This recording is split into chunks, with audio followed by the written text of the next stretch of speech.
All right, everybody, welcome to the Jeekly 55, straight Jeeking it for 55 weeks. Over here we got Crawm on the Sin, good old DPing immediately, but then we got the Eno legend, the Academy gamer themselves. We got Oddity just grinding out on that Eno. Good old striketh and throne A gameplay coming out. Good stuff. Good to start off. Man, I had to play Oddity in Tower the other day, and I'm going to keep it a buck. Man. She kind of whooped my ass. Right now, Crawm is whooping some ass. Going to go ahead and go into this time barrel, send Oddity through the wall. Shouts to Crawm playing hot on this Sin, already getting that life total back to their advantage. And I like that too, with that little check with that dash block, just trying to say, hey, do you want to do reversal super on your wake up? Crawm with that 5D red RC, not enough to kill, but one more hit. Yeah, it's one more hit, but, you know, Crawm's got to play really patient here because, look, you got to just wait for that stamina to come back. Oddity kind of taking advantage of that, just pushing their own offense. You're going to be getting, oh no, the drop, but we get the wall break regardless. Got that 100 meter to play with, though, so we can just kind of force the round. To spend that BRC, DP finds the mark. Crawm, round one. Hawk Baker, good stuff right there, Crawm. You can kind of send it right there. It was all on one interaction, though. Oddity with that bait probably could have caught on. So Crawm willing to spend those DPs in the heat of the moment. Maybe that's some information that Oddity's going to take down. Trying to get some hits with that 2H. Trying to zone back with that jump back JS. Getting on the Crawm here. Trying to spend some buttons to get out of the corner. But that's going to turn to a wall break. Getting that hard knockdown, too. And especially in this situation where that life total's gonna be a bit lower here, and especially due to how it works. Never mind, goes for that little bit of throw. One more interaction to seal the deal. Crawm not wanting to die just yet, though. We know how explosive Sin can be. Jeek, are we living past next interaction? I mean, I don't know. Oddity does have a lot of resources to use. Going to do that backdash BRC to secure this round. That was actually a smart use of meter right there. Oddity had a lot of options, of course. Also had the deflect shield. Had 100 tension there. Of course, could have sent it on reversal super. But that was actually a much safer option right there, that backdash BRC. Or at least that's my first impression. Crawm right here getting caught by this Eno mix. Going to be carried across the corner. But we do got that burst to fight back with if we have to. Yeah, and there we go. There we see that burst just trying to force Oddity back out, seeing that note come down, trying to run that Oki game. Yeah, and there we go. That's what Oddity's just got to be careful of, especially with running that, that Eno offense. You just kind of have to do your redashes, your rejumps, all that fun shenanigans, because, Sin 5P, Sin DP, you got to watch out for those quick options. That was a cool little link combo right there that Crawm just showed us, trying to send it all on the grab. I like that patience right there, waiting to see what Oddity wanted to do after that screen freeze, but then she was able to get the gold burst on, getting this meter back, but not enough to get tension, or at least not until she got a hit. Gonna turn this one into a wall break. Is that gonna be enough to kill Medikit? I think we got one more interaction. Yeah, it's barely not enough. Crawm gets that burst back, spends it immediately. I like that Oddity's just kind of waiting that out, though. We're just playing it, but there's the air throw. Crawm ready for the read. That was a sick little air throw right there. Oddity probably stuck in her animation. Couldn't get that tech right back. Crawm. That was a pretty confident gold burst right there. Of course, gold burst, Medikit, you gotta correct me, man. Can you even punish it? I don't even think you can. Even if you, did a jump IBFD, can you even punish gold burst? I don't know. I don't think you can, actually. I think it's actually safe. So, effectively a DP you can't really punish, but you spend your burst to do it, so, it's fair. Well, good timing there of Crawm then using that option. Right now, going to block out that note. Oddity, seeing that we were stand blocking, goes for that low. Stroking herself into the corner. Gotta work on that wording right there. Oddity trying to get something started here. Crawm pushing her back. We got that burst to play with if we have to use it, but looks like we're going to spend that mix on the purple RC. Crawm with some good defense, man. Yeah, and speaking of defense, again, you see that 2P there just to catch out that dive, those rejumps that Oddity's trying to do. Doesn't get that full conversion from it. Oddity just kind of, back in a familiar situation, back in that corner. Going to be getting a nice wall break here. Crawm, with that meter coming back, we have that 3 stamina Jeek. We have resources to play with. We can just kind of try to brute force it if we need to. Yeah, Crawm really confident at this low HP, especially when you got those resources back. And we're going to start off right here with that Tyrant Barrel. Hard knockdown here on the Oddity. Now, she's going to have some resources to play with, too. But she's not too antsy on doing so, right? Likes doing that backdash BRC, and it pays off. No, he needs one more hit to close it out. Able to get in a little scrambly there for a second, Medikit, but we pulled it out. We got that round. Spaghetti is on the floor, and one thing I want to compliment is, Crawm's routing there, just immediately doing JD land DP to get that conversion. I'm over here sitting agape. I'm like, yo, I didn't even know you could do that. Man, Crawm right here is showing us that B&B, showing us how we can execute those Tyrant Barrels, and look at that damage back onto Eno. We're going to walk down Crawm a bit, really patient on that burst. Wise stuff right there, because now we're going to have it in the corner if we even need to spend it. But Sin also liking to use it for that orange Wild Assault. But right now, man, we're just getting picked on back and forth. Finally gets a chance to spend that RTL, but able to get it on that third hit. Oddity with no punish.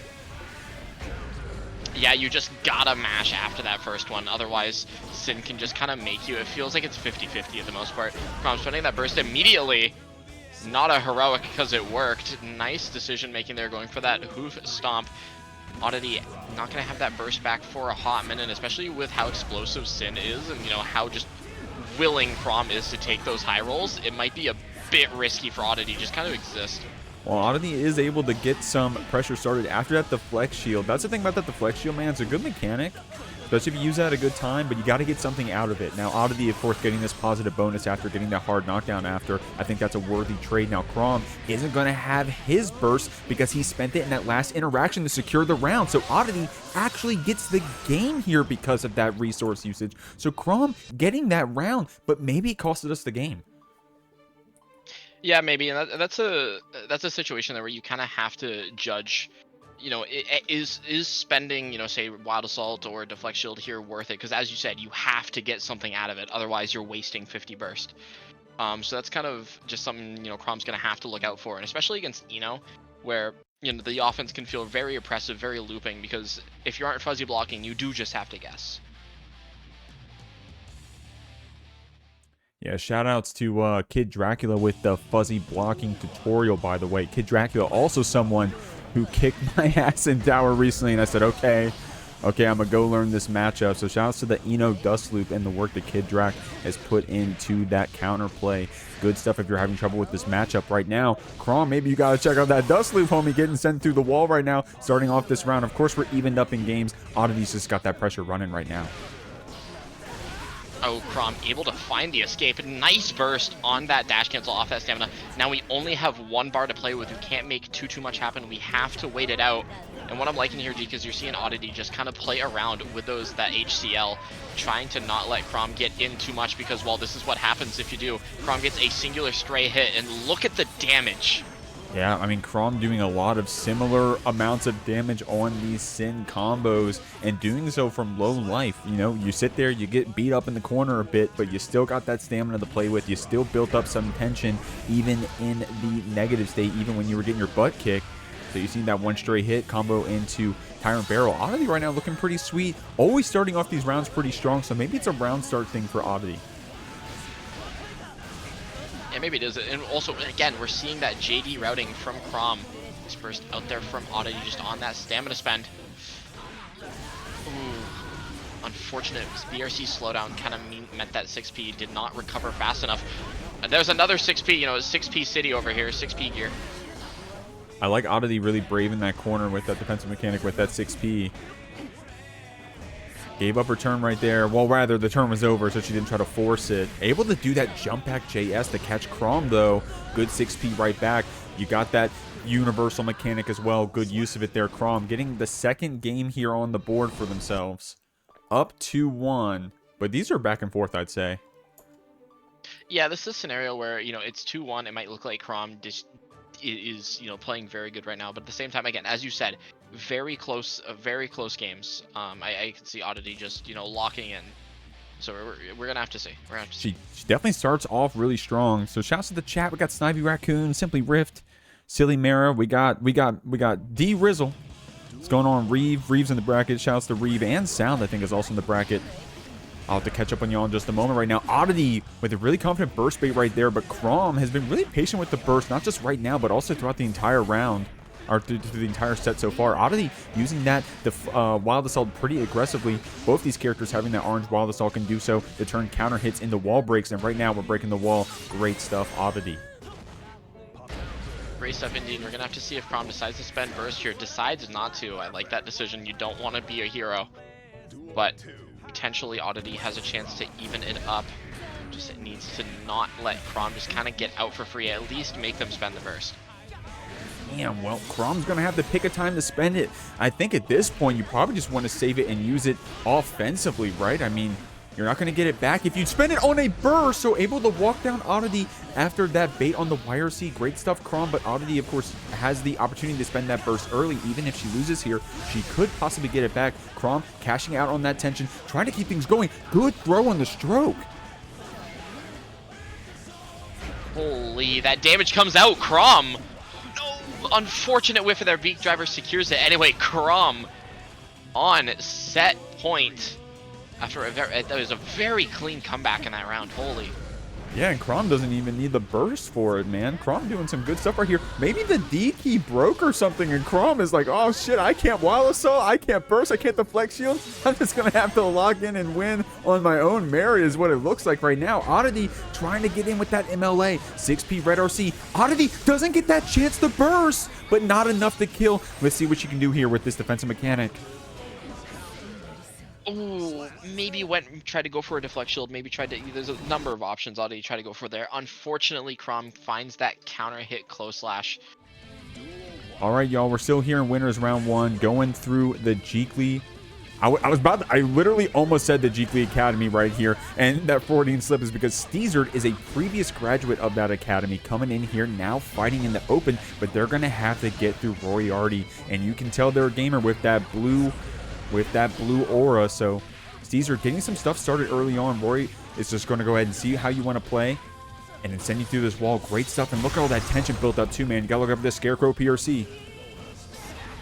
Yeah, and one thing that they're gonna have to watch out for is you look at Roiyariti with that bomb setup. You know, even if we don't die here, you still have to watch out for that neutral being taken over, but not gonna have to worry about it anyway. You know, Roiyariti ends up taking the round. Great stuff, man. Roy with some strong stuff right there. Steezer trying to get something started here.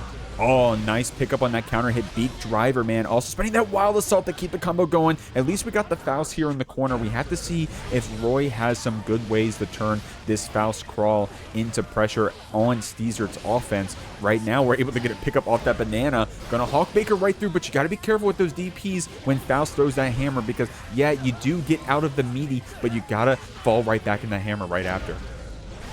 Oh, we find a DP. We have pressure started here. We have no meter on the side of Roiyariti to YRC, but we have that deflect shield. Decides it is to space it. No, you were talking about that crawl earlier. Roiyariti able to just crawl under that far slash, and that's going to convert to a round one or a game one. Great stuff. Yeah, you got to be careful. I mean, I don't know. I'm not gonna pretend like I know all the buttons that Roy's gonna be able to back crawl or forward crawl, but most likely that beak driver. You just saw it there on that far slash. Damn, maybe even 5K depending on how low it goes.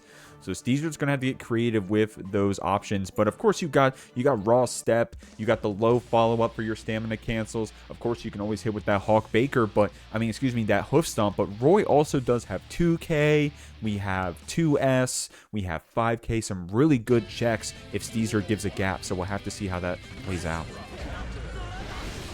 We're seeing a 6P coming out here from Steezered just to immediately call out. You saw that 5H start to come out round start from Roiyariti. Okay, I'm liking it. We're just running, you know, just kind of Faust pressure TM.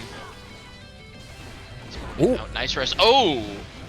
Yeah, that was kind of crazy right there. Do you think Roy knew that was going to be a 6P or maybe that was a 4P right there?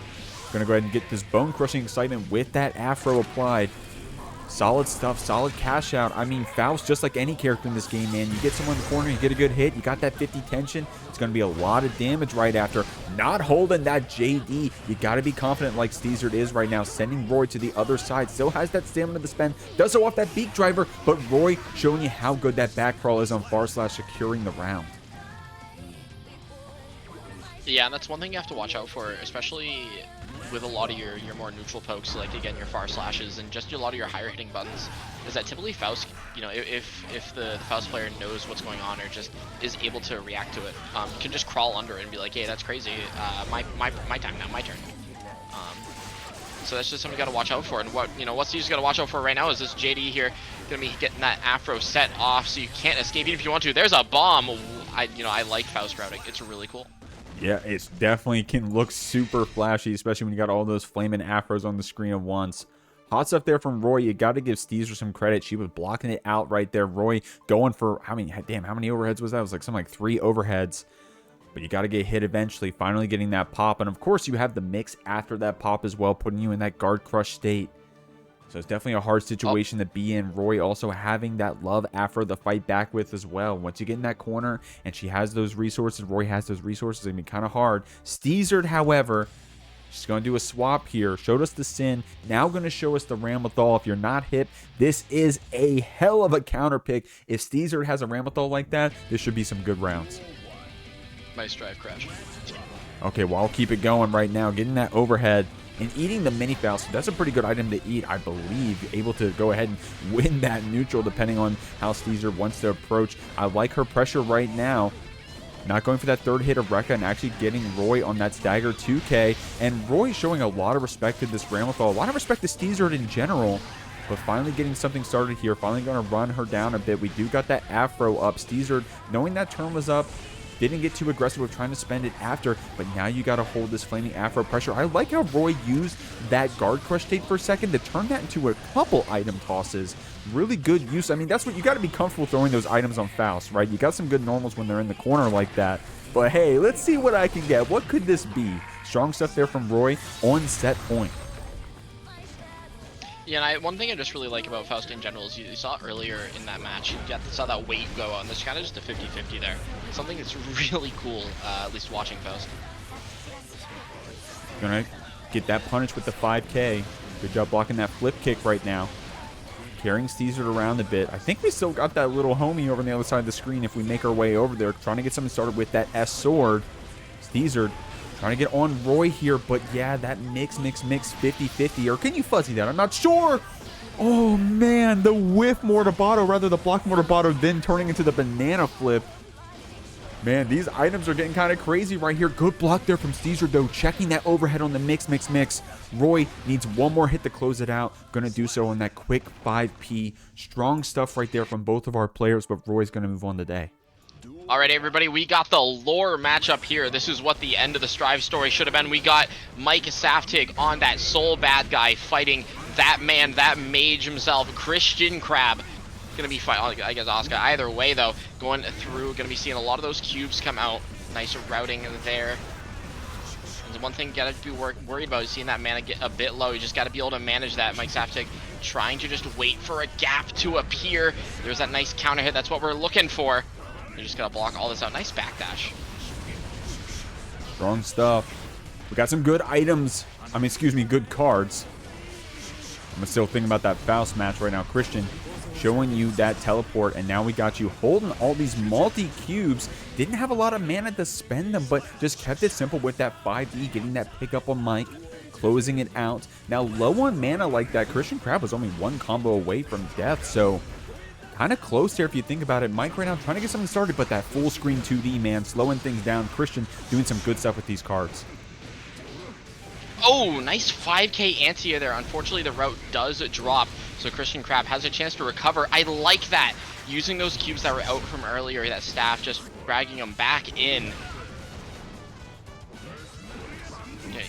You know, you got Soul versus Asuka. You know, it's looking like, you know, again, Zona versus Rushdown. But honestly, it's just looking like a complete slug out right now, and we just TP through the cubes. That works out. Oh my god, dude, Crab kind of showing off with these teleports right now. We got a third one too. We got to see if we get a chance to use it. Doesn't even need to. Is going to get a throw on the recovery of that Bandit Bringer. Strong stuff right there from Crab. Teleporting around the screen there for a second. Looked like Kuon from Under Night or some shit for a second. Christian being really cheeky right there. Able to call out that throw, or rather throw on that Bandit Bringer. That's what we're calling out. Mike definitely loves that option. Definitely a good option for Soul in general, but Christian was ready for it. Yeah, that's one thing I've been noticing, at least throughout the first game here, is Christian Crab. You know, you might get counter hit by a few of those soul normals, but, you know, just really been good at just containing Mikesaftig over here. Gonna be hoping to see a bit more of that, just a bit more, again, of that containment here. See here, just that route come out, but I guess it's just after this knockdown situation, or even after the wall break, gonna be coming through. Because we have the cards to do it. Oh, no, unfortunate, no wall break here, but you just have to deal with the cards. Again, it's those teleports, what a dodge. Yeah, that was kind of interesting. Of course, Mike was also in that recovery of that 6H, but the cubes just barely missed. Good block on that attempted mix right there. Going to check you with that 2P red RC. Mike spending that burst. Pretty confident here. Crab is down below that halfway point for the mana, but I don't know if we're going to need it. Only needs one more hit. Man, Crab really showing off with these teleports, dude. Yeah, honestly, it's just a lot of that really good movement. A lot of, again, those really good teleports. Again, we saw it to dodge the 6H, and then we saw it again. You know, it's honestly really cool to see, just because it's so smooth. Mike's really strong about trying to get in with that vortex past these cubes. A really good answer, and it's going to be able to hit confirm that one with the PRC. Unfortunate drop right there. Still aggressive here in the corner, but Crab holding that back, able to block that SVV. Getting caught, however, by Mike bringing you back. Crab ready with that back throw, has 100 tension. The spend! Look at this punish that's going to come out after that back teleport. I don't know if that'll be enough to kill, but it's going to hurt Mike. You got to have an answer here with that burst, with that 50 tension. And the thing is as well, Christian Crab, again, just doesn't even need to play around the burst, because you can just sit there, you can just throw out those cubes, you can just kind of sit there and chill out a bit. An amazing product, much like we're going to see some amazing round start from Christian Crab. Call me Nostradamus. Walk back, blue cube, going to be securing some nice corner pressure here. And again, it's those teleports that is letting Christian Crab just play that containment. You're seeing it just immediately kind of just teleport back from that Grand Viper. Man, and this seems like a rough matchup, bro. Mike right there with a good TK, well, TK, or was it just jump DP right there, trying to get in with these vortexes, but Crab knows that that's one of Mike's best options to get in, is doing a good job of spacing around it, I'd say. Oh, that was a cheeky Bandit Bringer PRC right there. Mike really aggressive with those DPs when Crab is on top of us, and you kind of need to be. Look at this stagger. Crab does have that YRC, and it's able to tick throw Mike for the set point here. Strong stuff, but Mike has the buttons. We have the answers to try to get in, like that vortex. Great stuff. Crab very scared right there, has to spend that burst, because Mike, if you're on top on that soul and we don't have good cards, it can spell death. Yo, someone tell me why my stride crouched again. What's going on? It's all good right now. Crab catching you with these cubes. A little bit of a whiff right there, though. Mike running you down. That's what we need. Able to catch that close house right there. I think we went for a burst spade, maybe. Mike with that jump FD. Good backdash on that 5D. Crab with that BRC to turn into a back throw, but no mana. Able to get it back just in time. Now we got to get the cards as well. And good stuff, using that 50 tension to actually get that hand stacked. Mike with this air stall Bandit Bringer. This is the Mike that we like to see, but that cross up was so hot from Crab, taking you to the wall.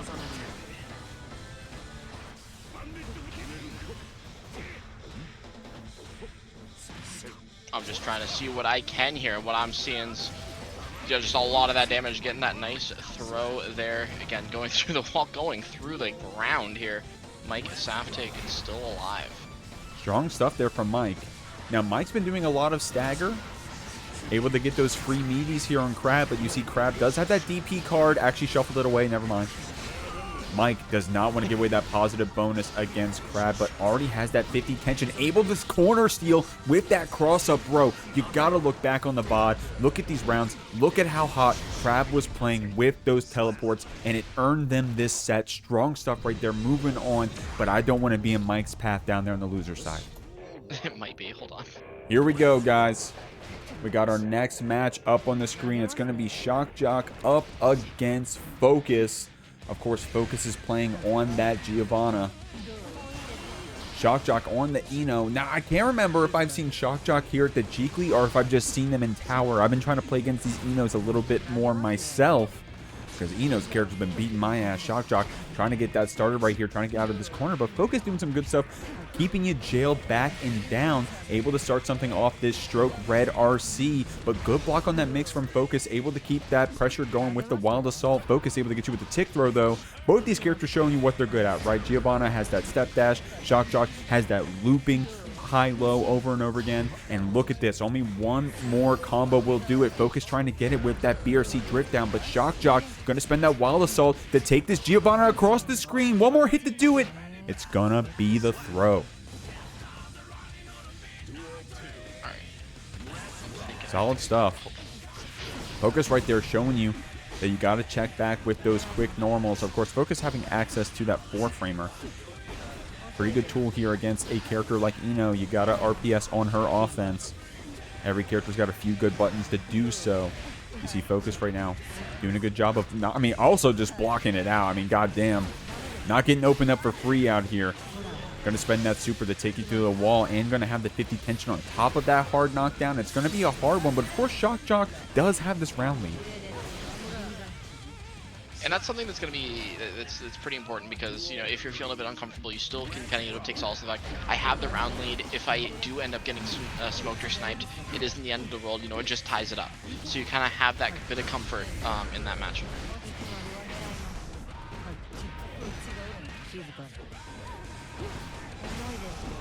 Getting on you with this dog dart. Staying plus on that super. Shockjoc getting caught by that 5H right there. The low gonna finish it off. Focus. Strong stuff ending that round right there. But we were going back and forth. Okay.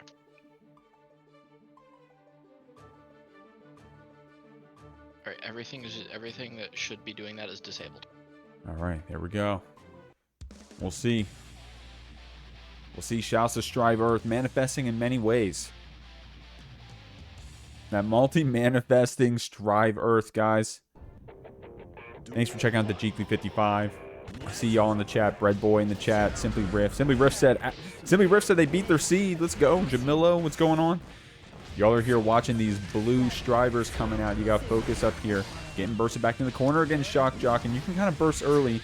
Especially with a little bit of a life lead like that. Focus going to burst you right back. Shockjoc does have that 50 tension first, though. It's going to be able to turn that PRC into a 6P. Didn't get the pickup immediately after, but got this next interaction. Focus doing a good job on defense for the most part. But Shockjoc, when we do get those hits, they're lethal. Look at this. Going to go ahead and secure this first round. Yeah, just securing that round lead yet again. It's something you got to be aware of. But, you know, again, as we've seen in the past game, you know, Honest Footsie is just able to just kind of chill out, you know, not let it get to them. Again, see, there it is. There's that 6P coming out. Oh, hold on. What a counter hit 6H here. Going to be eating a fair amount of damage, at least for Eno. We're just going to be back in the corner, back kind of a duel at pressure. I like that counter hit duty. Going to be a fair amount of damage. But it's not a hard knockdown situation, Jeek. So, you know, Focus can make it work if we need to. We can. Pixel in the dream. And you can be aggressive with that Wild Assault when you're low HP like that, right? You're cranking up that risk against Shockjoc. You're saying, hey, I gotta go ahead. I mean, at that point, damn, Focus. With that much risk cranked up, one good hit into 50 tension. I mean, Giovanna could probably kill there with Tatsu Super, but Shockjoc not gonna let you find out today. Able to secure that game 2. So we're evened up here, but that was a really solid game 2 there from Shock. We'll have to see if we can keep that pressure going. Focus still with high APM, good defense, good checks on this Eno pressure. We'll see how that manifests here. Going to start off strong with that stroke. Oh, there we go. Immediately getting that quick wall break. Shockjoc looking strong right now. Oh, but what a dash up 5K there from Honest Footsies. Just needs to find their mark, and this is the corner pressure we're looking for. Oh, the BRC. We see a lot of people kind of, at least recently, in general, kind of go for that BRC down, maybe to kind of stuff an input. Unfortunately, does not work out for Focus. So we're seeing here just that Eno damage. That's going to be Shockjoc up another round. Strong stuff right there. Focus didn't get a chance to spend burst there in that round. Keeping it for that orange Wild Assault. And you see them doing so right away. Shockjoc's trying to get something started with that MLA on the reversal. The flex shield getting called out. You got that little bit of time in between. Shockjoc can see you spent that defensive mechanic, can line up the punish, and look at the damage reward you get for it. Shock able to get their burst back as well with a massive lead like that one. It's looking kind of grim. Able to turn that hit into a red RC. Shock still has that burst to force it if we want to with Wild Assault, but doesn't need to. Gonna pick you up with that MLA, and just like that, we're 2-1. And one decision I really like there is because you saw near the end there, Shockjoc just choosing not to break the wall, or like at least not go for that wall break, just because you don't want to let Focus get back to that neutral situation, especially with that burst coming back ever so slowly, and that 75 roughly tension there.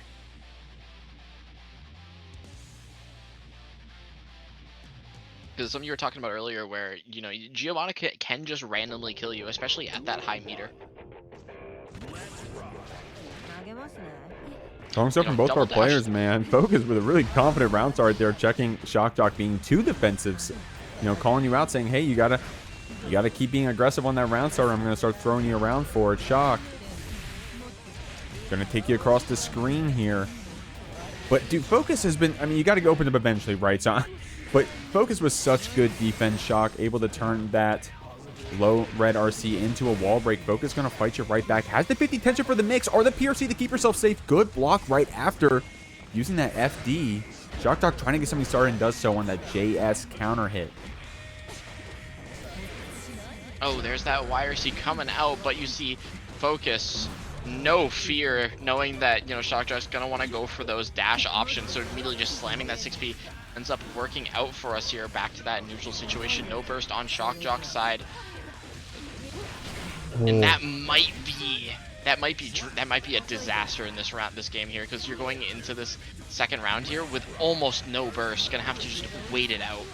I mean, yeah, this was a flip situation we saw in the previous round, right? Shock had the lead and had that full burst. Now Focus very confidently spent it early, and you kind of can afford to, right?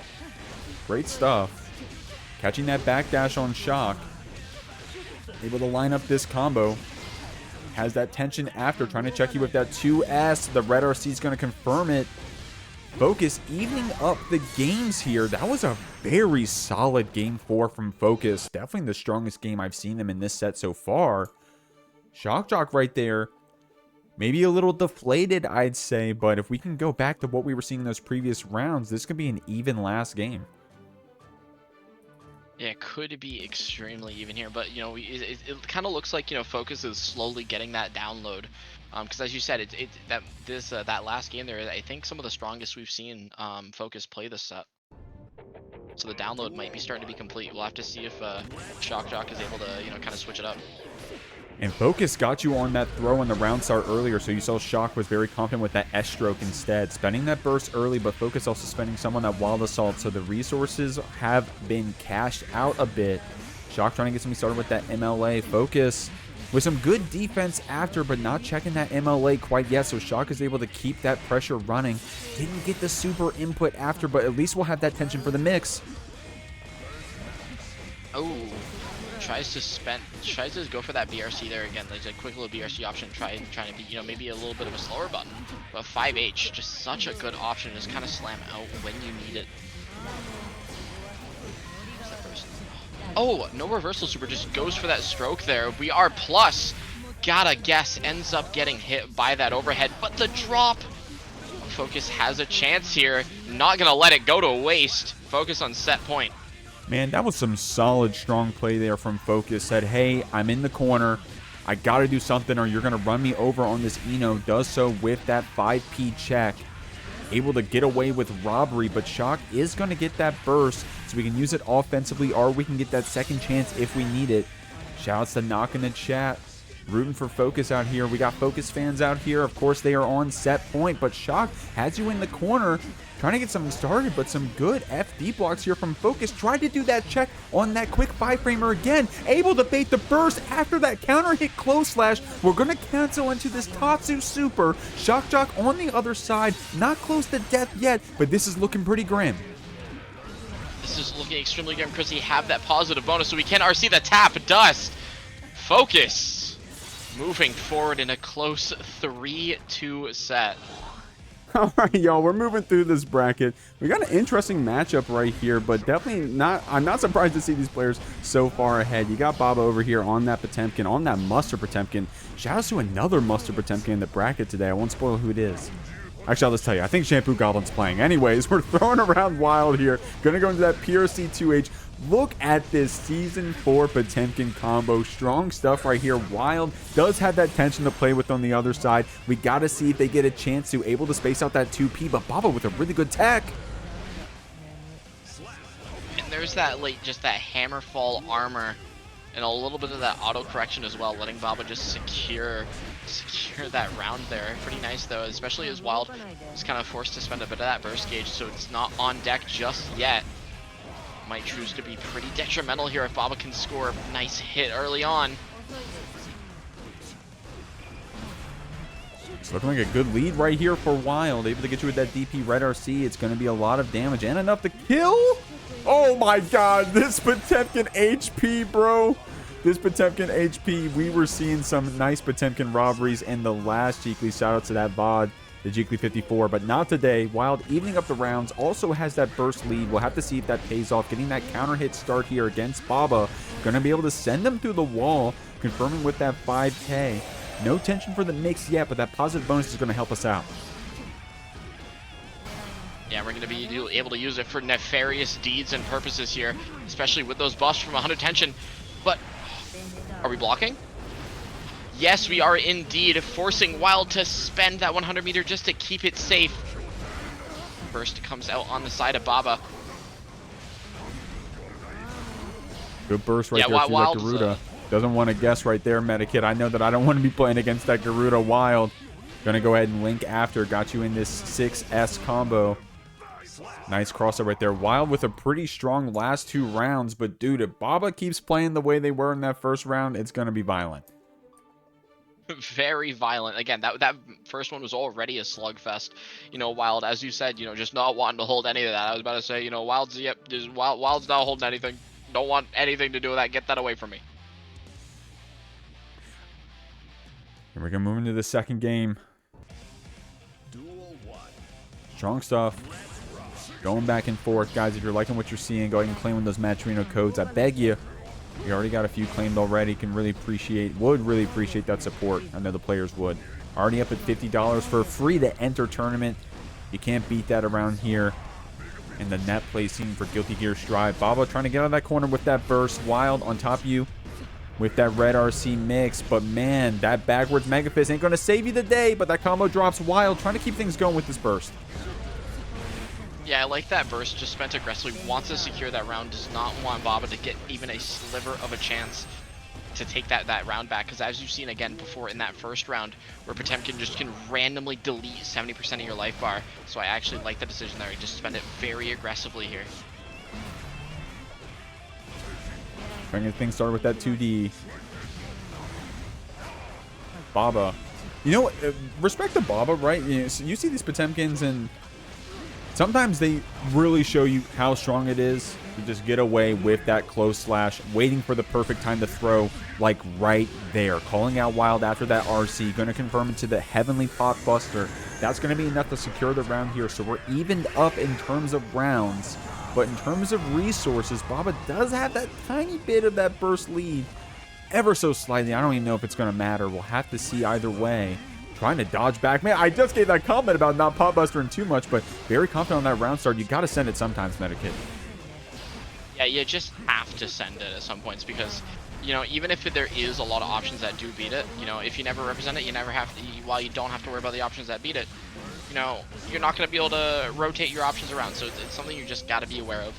You have to just kind of rotate those. But, oh, what a hammer fall coming out here. We have a chance to make it happen. We have that burst on deck, so we can try to reset the situation here if Wild gets a bit in a too good of a situation, especially here. Yep, there's that gold burst. Yo, and you got to do something crazy like that gold burst. Baba having that 100 tension over as Potemkin, you can get away with a lot of nasty stuff, but not today. Wild able to get a lot of counter hit jump-ins, I feel like, so far in this set. Just like you saw right there. And then also, I mean, dude, 100 tension after 2. The world was our oyster for both characters. The next hit was going to end the round, even with how much HP Wild had right there. Baba, one good Potemkin starter. That could have been curtains for Giovanna. But right now, we're on the Wild timeline, Medikit. The Wild assault, the Wild timeline. You know, the Wild pipeline. Either way, though, going to be getting that Sprout Dog, getting that plus frames. We're seeing Wild just try to backdash a lot out of the spacing. Oh, minus frames punished with a pot buster for your efforts. Baba doing a lot of these point blank specials, man. You saw like a point blank flick in the last round right there, that point blank slide head.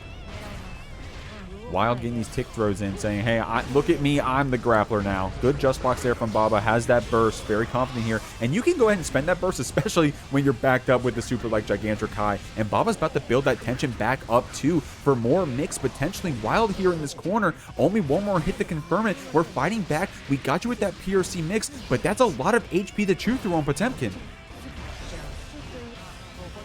Yeah, especially, you know, it's even more of HP to chip through when it's all just chip damage, because Baba, with amazing defense, does not get opened up. Puts a hand up for a handshake, closes out that round.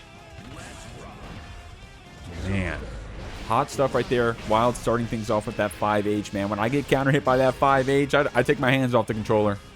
Baba with that Potemkin HP can still fight back, though. Able to get out of this corner. Has that... Dude, shout out to Wild. That's the second Hammerfall I saw them... Or, excuse me, Slide Head that they perfectly backdash it. They have some great reactions. Yeah, that's something you have to have as well against when fighting Pot. Is just be able to deal with that Slide Head. And as you said, while just kind of perfectly backdashing those. So now I just kind of do decisions like that and do, you know, the reversal super there. Just able to enforce our own offense yet again. But Baba not one to give up.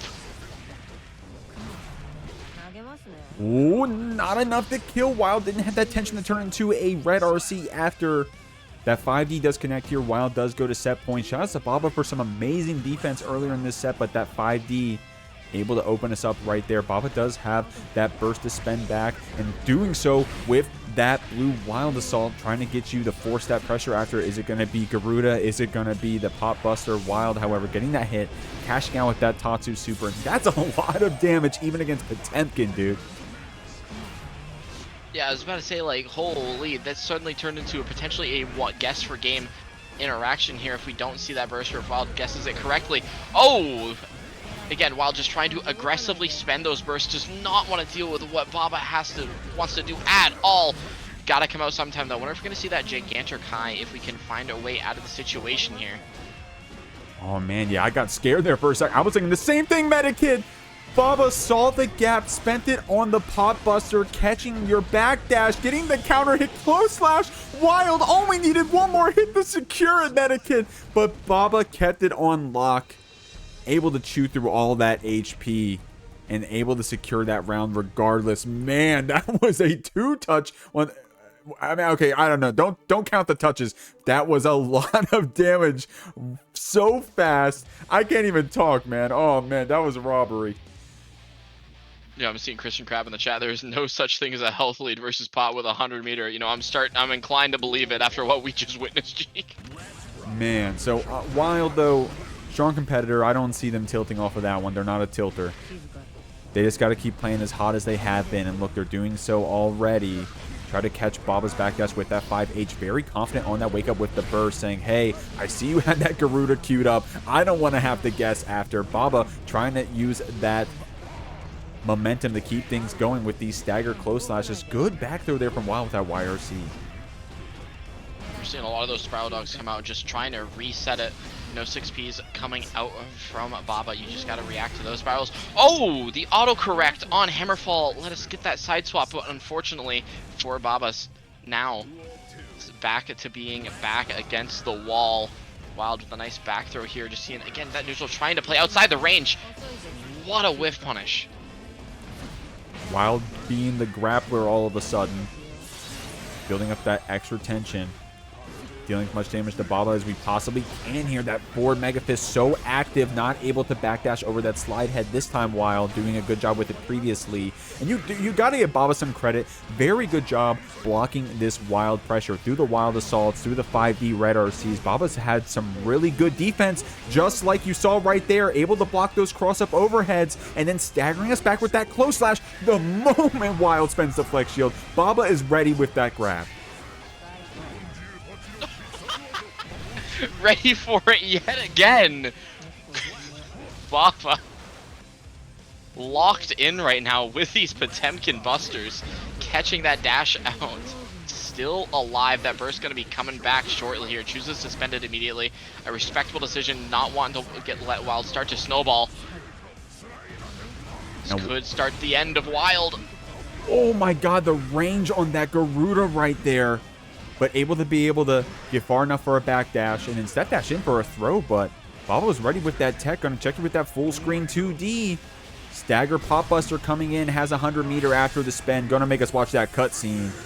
Baba bringing us the game 5 all of a sudden, Metakid. Wild playing so hot here, but some of these interactions has been going so well for Baba. They know how to cash it out on that Potemkin. Know how to cash it out, indeed. That is the, like, just the second time we've seen just such explosive round ends from Baba there. Again, I believe that last game there, where just that 100-meter difference. Either way, though, game 5 coming up. Wild still sitting pretty, but it is evened up now. Just needs maybe the pressure creeping in a bit closer, especially against a player of Baba's caliber. Wild doing a good job catching those backdashes. Baba been showing that quite a bit in these previous rounds, but that far slash is pretty active from Giovanna. Good job trying to catch it. And also, yeah, Wild doing a lot of jump-ins. Baba was ready that time with the 6P, but Wild already one step ahead. Baking it out. Baba, dude. Okay, Baba, I was giving them a lot of compliments for being kind of patient with that grab earlier, but it's almost like the grab is what's paying off. Good punish right here from Wild. Wild maybe getting a bit privy to the pot buster timing. He's going to be getting a nice wall break here, especially with that 100-meter. Going to deal a fair chunk of damage, but still not a kill. That is Potemkin gear for you. We've seen Baba come back from these situations, unfortunately for Baba. Wild landing that nice cross-up, sitting at set point. It's Baba. Oh, able to armor through that one. Catching that backdash. Baba with this 2S string, but Wild ready with the backdash on that meaty. On top of you. Man, Baba's so good with these tick throws, or rather teching them, that is. Has some amazing defense in this set. Wild gonna hold on to this burst, wisely so. We will have 100 tension, so maybe a few more hits. We'll get a creative with that burst. Maybe we end up spending it, but Baba never getting thrown, it seems like, in this recent round. Teching things out, bring us to the last round. Last game, last round, everybody. Baba on the verge of a reverse sweep. That hammerfall is a great way to get us started, forcing Wild to spend that burst early. And, you know, considering Potemkin damage, it might not come back for the rest of the game. Building up that tension, dancing around. Baba catching you with that far slash, though. YRC to try to get some dip. Dude, Baba's techs have been amazing. This defense from Baba is so good. The high, the low, the cross-ups, the techs. Wild trying to get something started, but Baba with such amazing defense. And then when we do get one hit, we're blowing you up for it. Wild able to get these jump-ins, though. You got to give him credit for that. Baba reverse sweep with, as you said, amazing techs, amazing defense, and started to just have a really good reaction to that spiral arrow near the end. Just locked in and just caught it. You saw the 5P right there on that instant replay, you know, powered by the Jeekly. Alrighty, everybody. Welcome. We got McSmitty on that Axel, a very strong Axel fighting Macmens. You know, I feel like when I think of Anji's, Macmens is one of the ones I think of right next to Ooey Gooey Chewy Snickers. So we're gonna see if they can conquer that Axel. Spending that burst immediately, McSmitty not wanting to let Macmens snowball just yet. Ends up not working out for us. Gonna be going through that wall. Never mind, keeping that corner pressure. Call me a liar all you want. Either way, though, we're gonna be getting hit by that overhead. There's that throw, and that's the first round. Dude, hot stuff there from Macmens. I'll admit I'm a bit of a McSmitty fan, but also love watching this Macmens play. If you guys are an old head Jeekly watcher, you've seen Macmens win quite a few of them over here, getting many time top 8s around here as well. I haven't seen Macmens in a Jeekly in a minute, so I'm so blessed to see him out here on this Anji. Definitely one of the better Anjis we've seen here at the Jeekly. Gonna catch you with this overhead, calling out that deflect shield from McSmitty, trying to get out of this corner, but you gotta do it the old-fashioned way with these blocks, and Macmens sees your block and sees you're willing to hold that Anji pressure, is gonna start throwing you a bit, but McSmitty ready with a back throw of their own. Yeah, this is... Oh! Nice walk forward there by Macmens just to make sure McSmitty did that side swap. Still, McSmitty on that back foot spill, at least just looking on that burst gauge, but maybe not anymore. Macmens needs to find one more clean hit, does not find it. McSmitty cleans up the second round. It was a close round, too. Strong stuff. McSmitty getting some throws in here, though. You got to be careful about those throws.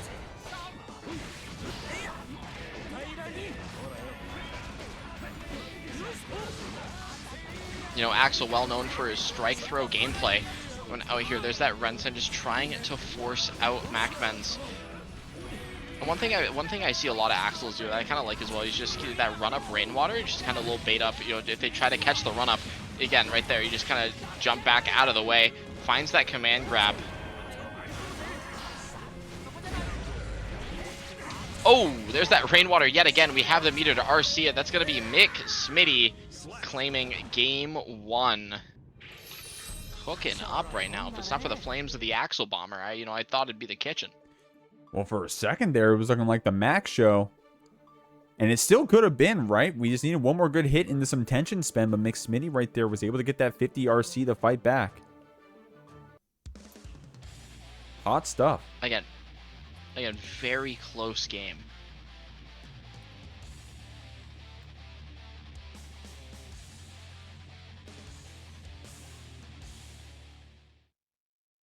Moving here in the second game. Mac with a really good start. Of course, McSmitty was the first one to get that round. I apologize. I got that score fixed for y'all.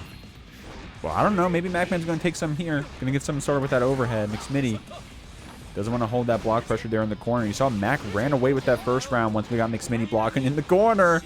You block one interaction, and those throws are going to come in. Catch you with that stagger 2K. And the throws, man. Okay, Macmen's taking some notes from that previous set. Saw the Giovanna, saw the Potemkin, said, hey, I got a good throw too. Gonna go ahead and take this first round and maybe a repeat of that last set, unless, of course, Macmens keeps that momentum going and actually closes this one out. McSmitty with a throw of their own. The throw show over here. I keep, making the looking like Street Fighter 6 joke, but, just throws galore. Finds a nice counter hit here, so, again, it's back on that Macmens offense. And as you were talking about earlier, once Macmens got McSmitty in that corner, it can kind of feel like raps because just Macmens so clean on that offense, but not McSmitty is able to escape. I like that. Just a single hit of Rensen. Not even going to make you guess what the follow-up's going to be quite yet. Macmens confidently saying, hey, I only need one more hit to take it.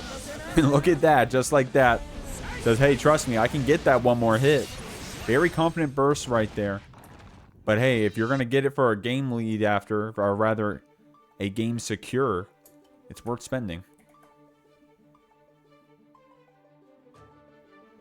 Worth spending indeed, and that is going to be a tying it up Macmens. Again, close set.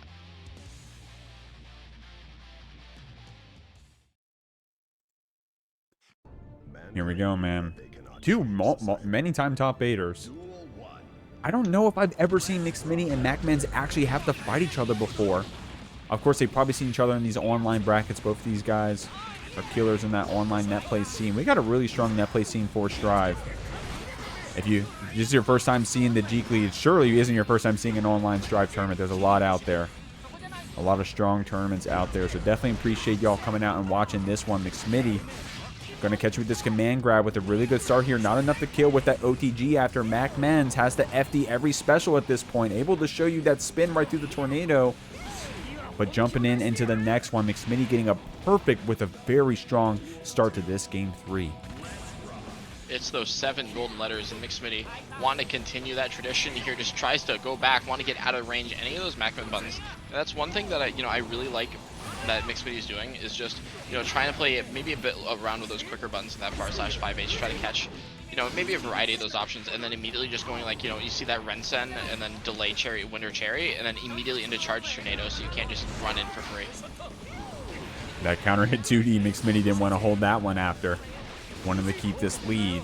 Bursting you back. Macmens picking you up with Nagiha. Oh, dude, okay. I was like, oh, unfortunate drop, but that was actually a setup right there. I gotta do some Anji homework. Macmens saying, hey, I'm not gonna let you get anything started. I have all this meter to play with. Goes for that reset, and then a very confident parry after. Good reaction to the command grab. Gets the pickup on McSmitty. That was looking scary there for a second medikit. One more good interaction from McSmitty would have actually secured that round. Macmens is down the burst here, but we're fighting back. We got this Axel in the corner. We're catching you here. We're calling out that deflect shield, and Mac has 50 tension to play with. 50 tension indeed, and that might just be, especially with this, how short this combo was, it might transfer to that kill. Macmens securing a 2-1 lead so far, just masterclass. And, you know, again, just baiting that deflect shield, just playing that stagger game. I mean, big shout to Macmen. That's the second deflect shield we've called out here against McSmitty. Strong stuff. And also both players getting a perfect that game. So you got to keep that in your back pocket. Real quick, a lot of follows piled in. Carl Jung, Dank Goose, Die Joker, Neptunist, you're in the bracket. Good luck to you.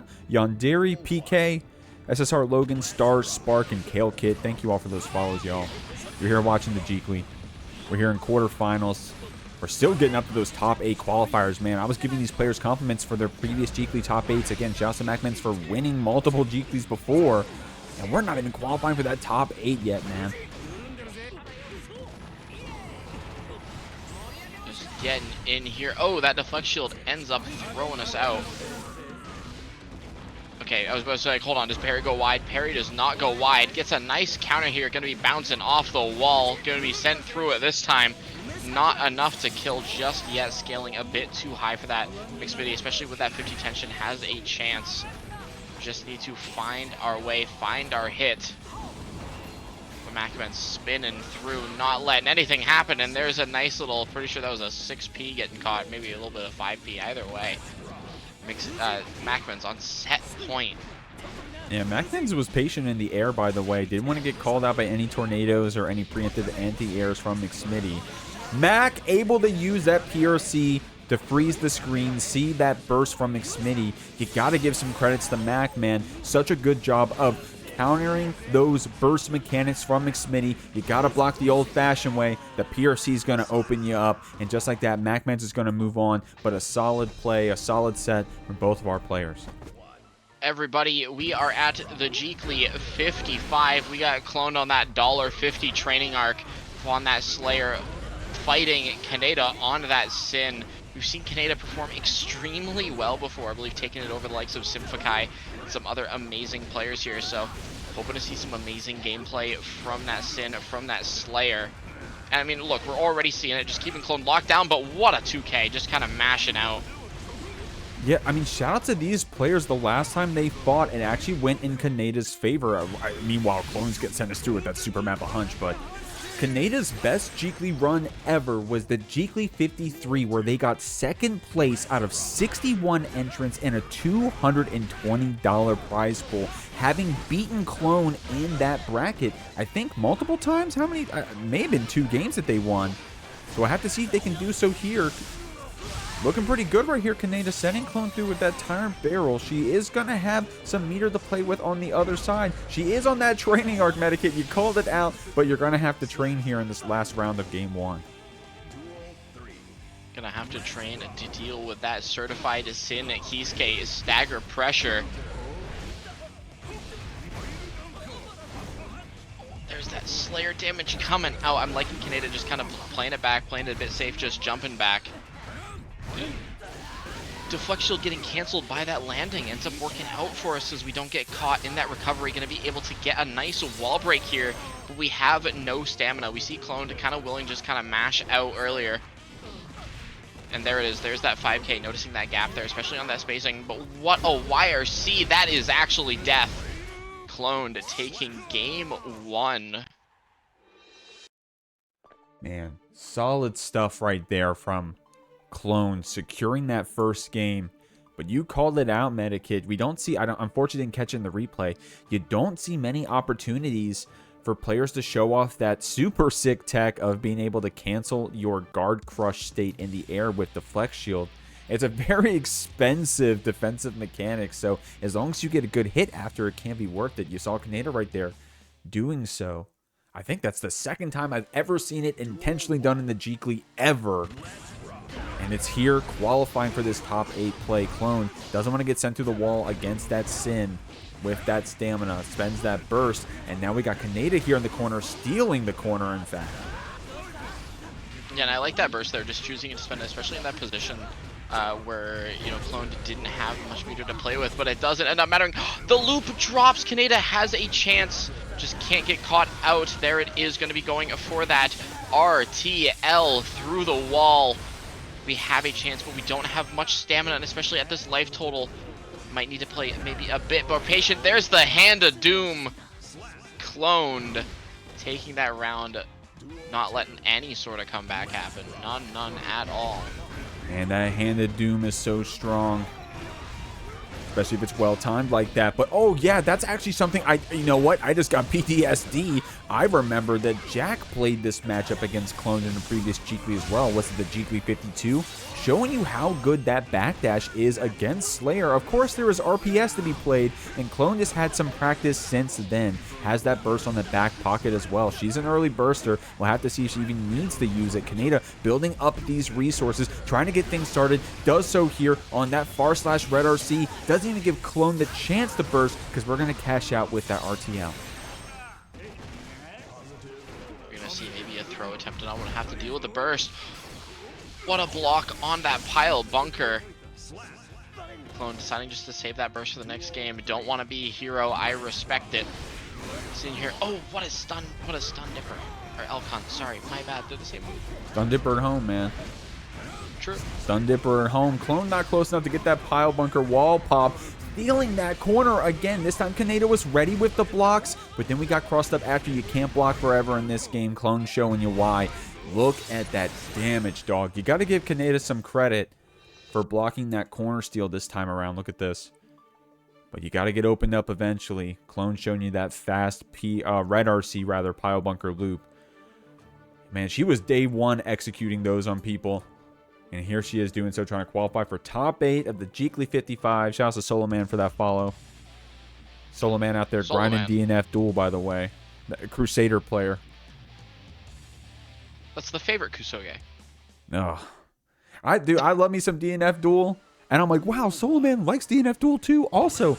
And then I found out they played Crusader. Oh, man. But anyways, we're playing a different game out here. We're playing Guilty Gear Strive. And Clone is showing you some good characters out here. Showing you that Slayer. Scooping down Kaneda, trying to do that DP through.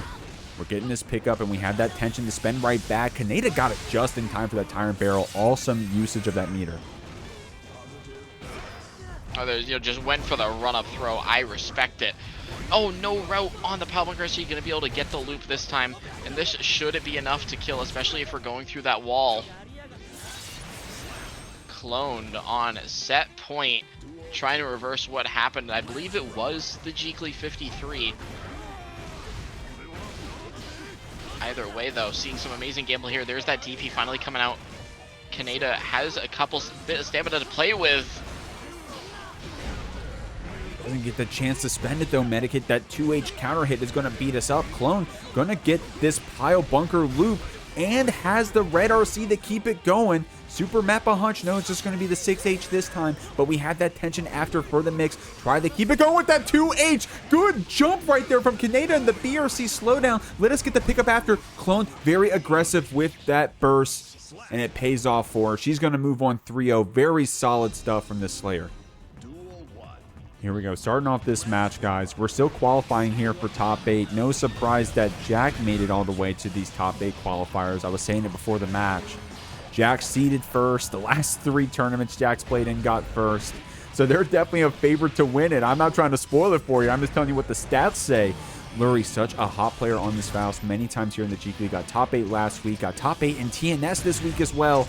But Jack, with this Afro, with this Deus Ex Machina, with a very strong start. Lurry did chew through some of that HC HP, though. Oh, spinning that deflection shield, trying to get into a position where we can get that nice kill. Afro's on fire. It stayed on for so long, so Lurry's just able to keep running that offense. Jack, though, with some nice defense, forcing Lurry out. Doesn't get hit by the Scarecrow PRC snips the command grab. There we go. Amazing play here. Definitely, even if those life totals, just needs one more clean interaction here, and especially on this hard knockdown situation. There it is. There's that roll. Jack currently sitting up around. Jack up around. Playing really hot on this HC. If you guys want to show your support, !Matcherino in the chat. claim some of those codes. I threw $50 in the pot. Shout out to my employer. And now you guys have added $3 already just clicking those free claim codes. There's a few more for you to do. You can do it for free. Use one of your socials, Twitch, Twitter. I think use your Facebook. Go ahead and call your grandma. Make her claim a code. Add some money to the pot. Jack will definitely appreciate that. We're sending Lurry back through this wall, looping that positive bonus, looping these hard knockdowns, all the resources on Jack's side. Lurry does have that tension to play with, starts it off with that YRC, but Jack was ready. You had the gap because of that FD block. Jack checked you with the 2P and got themselves a perfect, solid stuff right there. Using gameplay, currently sitting up 1-0. And we saw, again, you know, we saw Lurry with some amazing Faust gameplay in the beginning, in the beginning of that first round. You know, you just got to be able to kind of deal with just kind of that happy chaos neutral, especially with Curse Out. You just got to find that answer, find, you know, what it is you need to just not get forced out or not get randomly sniped by, you know, gun, and then end up just having to deal with that looping, you know, the happy chaos resource loop. I mean, that's the thing about Jack, right? Like, of course, Jack is good at executing that loop, able to get that hard knockdown over and over. You know, that's not the hard part of Happy Chaos. The hard part is when someone's in your face, you don't have those defensive supers, those invincible reversals. You just have the game mechanics, and you got a few solid Abare buttons. Jack, very good at using them. Getting this shot on Lurry, trying to get that Scarecrow PRC set up. Jack able to convert off of that, turning it into a corner break as well. Lurry, unfortunately, going to have that hard knockdown, but does have some resources to play with. Tried to do, I think that was super PRC. It looked like 6H PRC. Great block on the crossup from Jack. Turns into a punish with that back throw. Oh, Lurry looked at that life total and decided to spend that burst there. Unfortunately, wasn't able to get much off it. You know, maybe wanted to go for that Afro explosion, just try to keep Jack locked down. But now we don't have burst for this upcoming round unless we can kind of just hold it out. Oh, able to jump out with that shot ready. No focus though, Medikit. But Jack doing a good, I mean, look, dude, Jack is so good on this HC, so comfortable. Says, hey, even if I can't get those shots, I'm going to use these normals. They're not the strongest normals, but the way I use them, I make them look pretty good. Lurry counter hitting you with this 2H, getting an item eat. We got to see if we can get creative with that trumpet. Has that corner steal on that Scarecrow PRC, but Jack very confident with that burst. You saw Lurry was actually ready for it and gave up the pressure early. Jack showing you that they were willing to spend it, but the next interaction is going to pay off for the Happy Chaos. Yeah, and we have that trumpet locked down, but we might not be able to get a chance to use it, especially with that throw coming out. We need to spend that burst where we can. Oh, maybe saw Jack try to go for that bait. Does not find its mark. Oh my god, dude, Jack is... Oh my god, Jack is so cracked for that YRC bait right there. The punish after wasn't the flashiest, but that is insane you were even looking for it. You didn't catch it in the replay, but you got to give Lurry some credit for backdashing that meaty cross-up JK that Jack represented. 5D shot, got that pickup after. I mean, it was looking kind of harsh in there, right? Because even if we did block that 5D, the pressure was still going to be in Jack's favor with that shot. You're still going to have to FD it out. So we're down 2 games here. Jack playing super hot, catching you on that round start and getting these throws started too, man. If you're getting these throws right here in the 3rd game, oh man, it's looking pretty strong here for Jack with 4 back-to-back Medikit. Oh, 5. And that's a quick game. It's a quick round. Getting that perfect. 5 throws, game 3 on the verge of a 3-0 against Lurry. No small feat. See Lurry just needing to find something here. Had to spend that burst already. There's that roll just rolling under that Faust normal. Going to be getting sent through that wall with that Deus Ex Machina refilling all of those bullets. Jack in such a commanding position right now. Lurry does have that super PRC. We were willing to spend it earlier. Weird interaction right there with the deflect shield. Jack actually whiffed the shot, so couldn't get the punish after. PRC to keep that grab safe, was ready to check with that 6P after. And Guilty Gear, you're able to break the rules, man, with that Roman cancel. Jack showing you how strong he can be. Only needs one more hit to close things out. Lurry does have that 50 tension, and it's going to convert that counter hit far slash into possibly some wall pressure here. One more interaction can turn into the wall break, but Jack with the little leggy going to close out with that 2K. Strong stuff from Paragon's Jack, this happy chaos. Coming into the winner's side, top 8, we're still moving through here. This time it's going to be SQ up against Dany Maza. I was saying it earlier. I think this is literally a previous grand final set here at the Jeekly. Back in the 30s, or I'd say. But we're on 55, and this is the first round of winner's side top 8. SQ's got you in the corner with this H sword, but Dany with a good DP to get out. Dany trying to, immediately after getting out of that ram presser, just tries to use those stunners, just trying to zone a bit, trying to get some time just to get in, finally able to find it. Doesn't go for the DP routing, maybe got an unfortunate misinput. Either way though, just locking SQ down, not wanting to let any chance to escape SQ, but finding that opportunity. And Jeek, second verse, same as the first, we're back in the corner. Oh, the 5D mix. The second time it's going to catch it. SQ, unfortunately, not getting the bait. Rather the punish after that bait. Dany getting away with that one with robbery, I'd say, Medikit.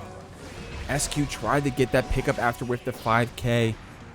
He's got to tie your shoes and walk that one off. Dany running it down with this far slash. Good IBFD there from SQ, trying to get some distance here against Maza. He didn't have that tension yet to get a stun dipper RC or to keep that pressure going. Of course, now we got it. SQ with some good FD blocks, though, isn't going to keep this for free against the Kai, and in fact, it's going to be able to send Dany through the wall. Oh, unfortunate, unfortunate either dropping that route or just chose to keep that corner pressure, especially looking at that life total. So we're just keeping Dany locked down, and oh, doesn't go for the Mortal Bottle here either. So we're going to see Dany have one more chance, but that sword comes out, sniping, striking Kai down for from the heavens, evening up this round total here. Great stuff. Shout out to that last interaction with SQ, right? Of course, if you get wall splat, you get a lot of burst back. So maybe she realizes, hey, I don't want to go ahead and give that burst away for free if I'm not going to kill, right? So, and then right there with that S-Sword PRC, that was hot. And as I'm saying that, SQ's already sent Dany to the wall. Dany's already clapped back and is going to use Wild Assault Sacred Edge to send SQ back.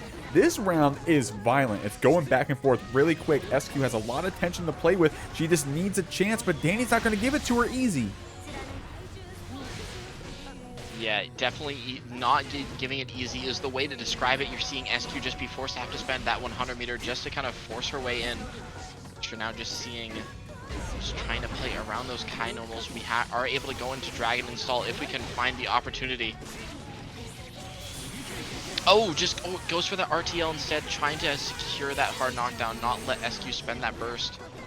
Dude, that was some wise timing there from Maza. Able to safe jab to block out that gold burst, so we don't give up the positive bonus, but we don't get the punish after. JH counter hit SQ with this S-Sword routing. Dany won't have the burst to fight back with. Unfortunately, wasn't able to kill. One more hit will take it. Maza and the backdash recovery gets caught by the H-Sword from downtown from SQ. Now, that very solid first round, explosive back and forth, or at least if you ask me. SQ was able to get it with that H-Sword at the end. We got to see if Dany can keep that momentum up, shut down SQ further. She's going to catch that backdash with that far slash. Dany getting these backdashes caught here. SQ running you down with this H-Sword, and did so with a bit of a delay right there. So we're able to catch Dany. Has to spend that burst to get out of the corner. Doesn't want to give that positive bonus over the SQ. Unfortunately for Dany, just gets immediately sent back into that corner, and especially having to deal with Ram here is a challenge. Goes for that Mortabato, not going to kill, but look at the life total here. Any hit's going to do it, especially off of this hard knockdown situation. Yep, yeah, I agree. You have to spend that wire, so you have to get out. Just going to see if Dany is able just to keep it steady, able to stabilize, not able to find it. That Ram at 2K, going to be taking that round. SQ playing very, very good right now. SQ, very strong player. Very strong Ramlethal. Very strong fighting game player, by the way. What was it? She double bracketed in City of the Wolves the other day on launch day and won a bracket and got top 8 in another. And that was a FlyQuest bracket too, so that's no laughing matter, man. So great stuff to her. Playing not just Stride, but a lot of fighting games. Still unsigned, by the way. What a travesty if you want to support this SQ. This is definitely a good place to look on this Ramlethal. Dany, however, getting that GOGO sponsorship recently. Big shout outs to that. Definitely going to open up some opportunities for him. But right now, SQ is trying to take things out with this Jeekly 55, catching you with that backwards air special. Has the burst after as well if she feels confident about it. Has the 100 tension medikit, so she may do so. We'll see it come through. There's that tension coming out. No tension left on the side of SQ, but death by 1,000 cuts. A lot of these K normals coming out. Dany cleaning it up, salvaging, stabilizing that round. Not letting SQ just take another game either way, though. Man, that was crazy too, Medicus. Shouts to that cross-up attempt that SQ went for. Every one of us got hit, except apparently Dany, blocking that cross-up. Got this hard knockdown, has that shock state applied. But some good FD blocks here from SQ is going to buy some spacing, and now she's able to get out and try to dunk down with that JH. Bit of spaghetti on the floor, bit of a scrambly situation here, but SQ just kind of taking advantage of that, just going for that side swap.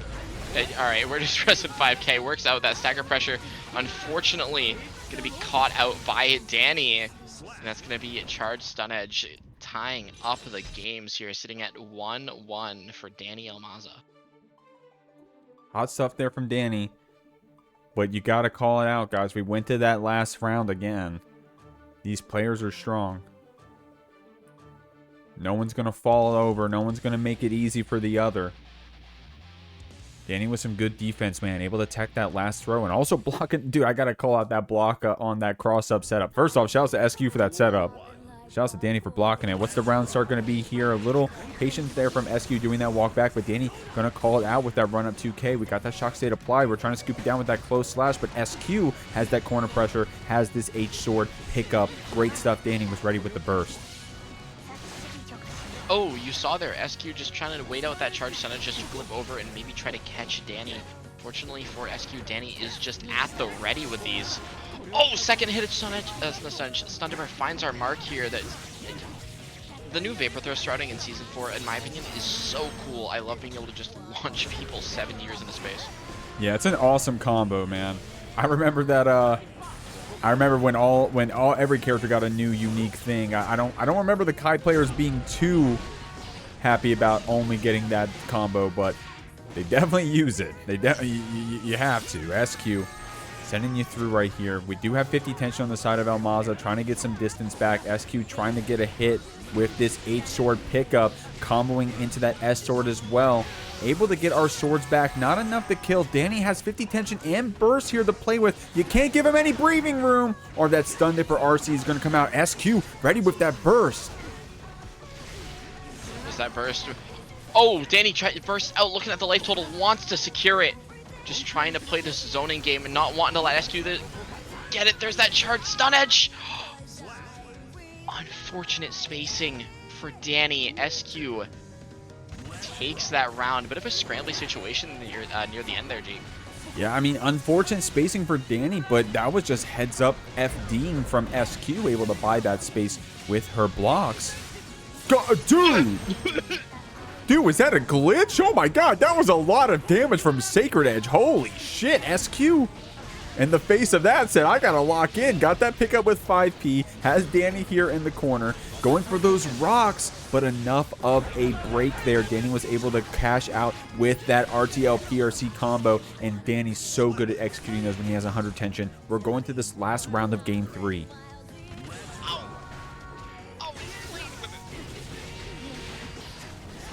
That routing is so cool. I'm like actually flabbergasted.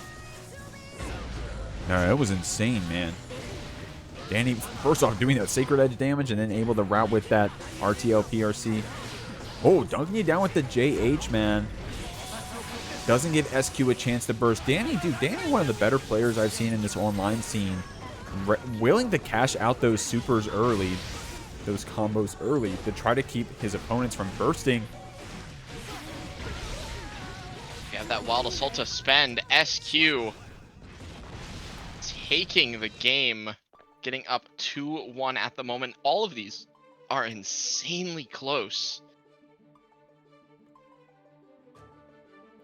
Man, going down to the last round again. Dude, this has been a close set so far. I'm loving what I'm seeing. These are two hell of some Strive players on the screen you're seeing right now. Masters of their characters. If you're learning Ramlethal, if you're learning Kai, if you're learning the game, you've probably spectated these players to see how they navigate Guilty Gear Strive, especially in these latter seasons, especially in this net play environment. Indeed. Again, it's that spacing for that dire cloud, you know, SQ maybe onto something here. Just trying to force Dany to get into that further spacing, maybe a little bit of that FD out. We just need to see Dany just kind of be wise to that, because that's what we had seen previously. Just kind of, this is the reason SQ was able to get a game up as well. Oh, Dany. Oh, my God. What an insane route right there from Dany. Spending that red RC to see if SQ wanted the burst there. Now, SQ definitely is confident in bursting in those low HP situations when she knows she's going to win. But right there, knew she had a lot to climb through. Is just going to go ahead and hold it for this situation. And it pays off, right? Because then we have it ready for that Wild Assault pickup. Dany 6Ping you very confidently here, though. Has the burst of its own. Can spend so on his own orange Wild Assault. But this stagger pays off. We get these throws weaved in. Oh, forces SQ to spend all of that meter. Again, Dany, just as we've shown in that stagger as well, just playing very patient here, willing to just kind of, you know, chill it out when they need to. I mean, we saw it before where Dany's able to play this very aggressive game, and, you know, maybe that's what SQ's kind of banking on. What a DP bait here, forcing Dany to spend that burst. Okay, not as much damage. Honestly, I thought SQ might have been dead there. Yeah, I mean, that Sacred Edge from earlier would have killed, but not this time. That Sacred Edge from earlier was, you know, was the Sacred Edge from the heavens. That was just a standard Sacred Edge, but an awesome anti-air Foudre arc there from Dany, scooping down SQ. I didn't get a chance to give her a compliment because that match was so fast, but I think I really liked her decision there to weave in that gold burst and Dany's stagger. That was, you know, that was going to be the way to win that round. You know, getting that gold burst, you already had the 100 tension built up, and that's what she was going to do, force it in there. But Dany saw it coming, was ready with that anti-air Foudre arc, and because of that, we're moving on to this Game 5. Another Game 5 here at the Jeekly 55. You know, I feel like there's a premonition in there somewhere. Either way, though, getting thrown. There's that charged Sun Edge yet again. Dany just representing these throws kind of early and often in this Game 5 here. That shock state still applied. Ooh, catching you with that 6H. Dany with some good blocks normally against that sword pressure, getting picked up here, and Dany really patient on those bursts, right? Says, hey, I'm going to wait until SQ for sure can't bait it, and then I'm going to spend it out. And Dany knows to do that because he's the king of baiting those bursts. Yeah, I've seen Dany just kind of, again, you know, king of the bait and the bursts. Just here, though. Going to be getting that nice wall break here. Again, evening up those life totals yet again. Dany needs to be able to find a way to salvage this, to find a way to stabilize here. Blocking that tap dust is a great way to get us started. Unfortunately, doesn't block the 50-50. That is that empty jump low or that overhead. That is SQ on set point. Burst going to be coming back here for Dany pretty soon here. Not if SQ's Wild Assault has anything to say about it. Able to steal the corner. Turning this into a wall break. Dany did get that burst back, but SQ with this positive bonus can keep that pressure going potentially. She's really wise and really good with those far slashes, rather those FDs on Dany's pressure. Dany going for an early burst there. Doesn't want SQ to bait after the close slash.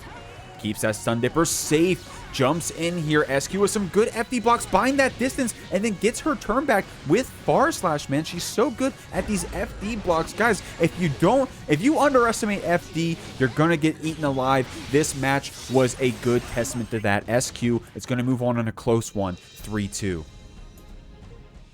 Alrighty, everybody, you saw Jack earlier in our top 8 qualifiers, and now you see them yet again fighting cloned on that Slayer.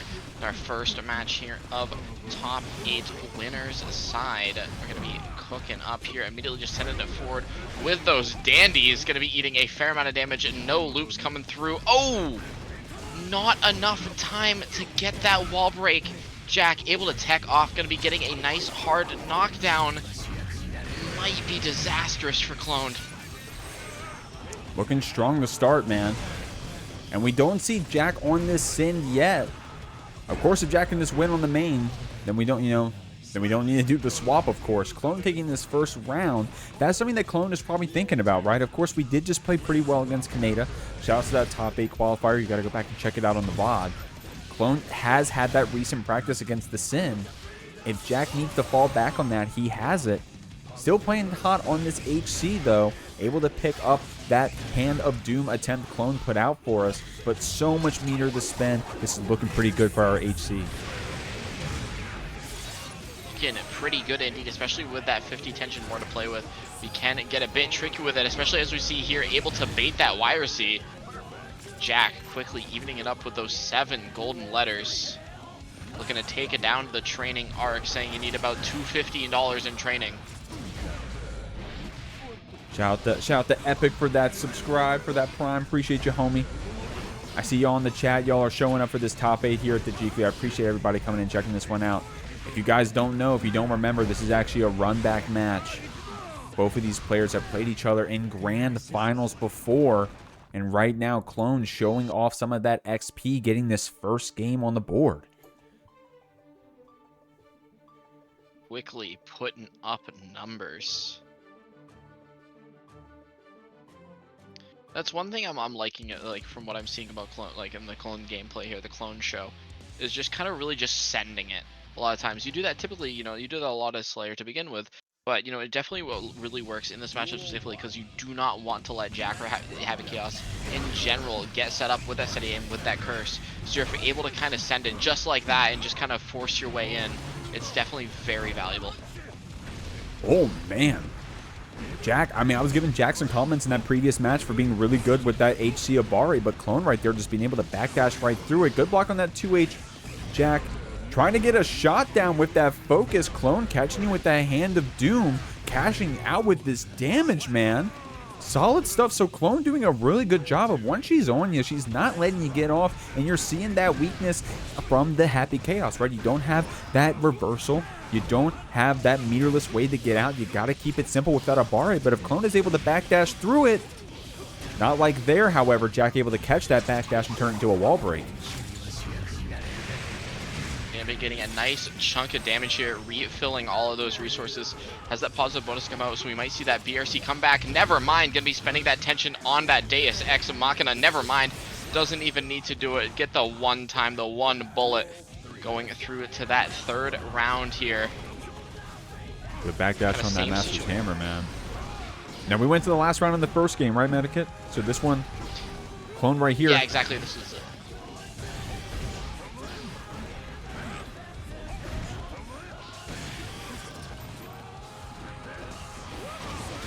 Oh, there we go, hitting that roll.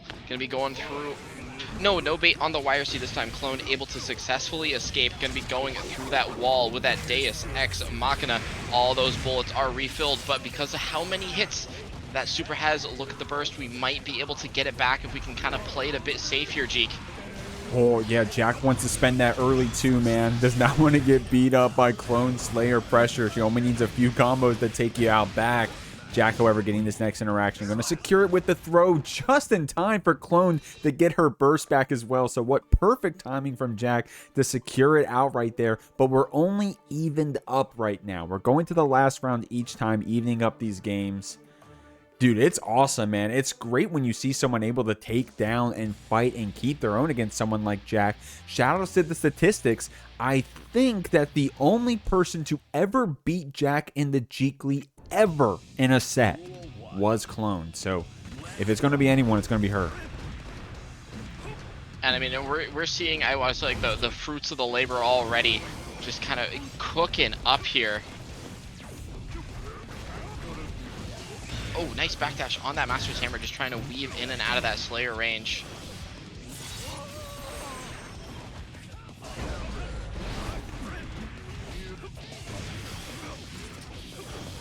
Gun flip going to turn this one to a wall break. Got that curse applied, got that super applied. We've seen it before. If you've been watching the game since Season 2, this isn't the part that's surprising. It's going to be how Jack plays after, able to get that focus back with that unique super. You don't get to see that one very often, but there's always a time and place. Jack showing you right there, and then baiting the YRC after. That was hot. Yeah, and it has such low recovery. You know, it honestly feels like a Roman cancel that just lets you get, you know, your focus back. It's insanely, I guess, like, insanely powerful super in certain situations like that. And you know, we saw the strengths, Jack really showcasing that well, especially right there as well. Just spend all your focus, ain't no thing. Just quickly refill that, and then continue your pressure. Spend the other 50 on that Deus Ex Machina, send Clone back through that wall. Gonna be able to guess for game situation, especially with that positive bonus coming up here. Throw Red RC is going to close it out. Strong stuff there from Jack, getting a perfect here in this game 3. Definitely feeling that momentum, getting those last 2 games and that last one in a very confident fashion. Clone, however, on that Slayer, this is the robbery character. She's got the APM for it. She's got the execution for it. We'll have to see how she navigates this game 4. Like I said, the only one to ever beat Jack. And it wasn't like... Oh, wait, actually, I was about to say it wasn't like it was a stomp, but I think she actually 3-0'd him one time. Medicaid, I have to go back and check the VOD. Yeah, if there was anybody to 3-0 Jack, again, it would be Clone. We've seen some amazing play here. Oh, not wanting to let any of those loops happen, especially off of that it's late. But hey, we spent that burst, but suddenly we're just back in that corner, looking to close out the first round.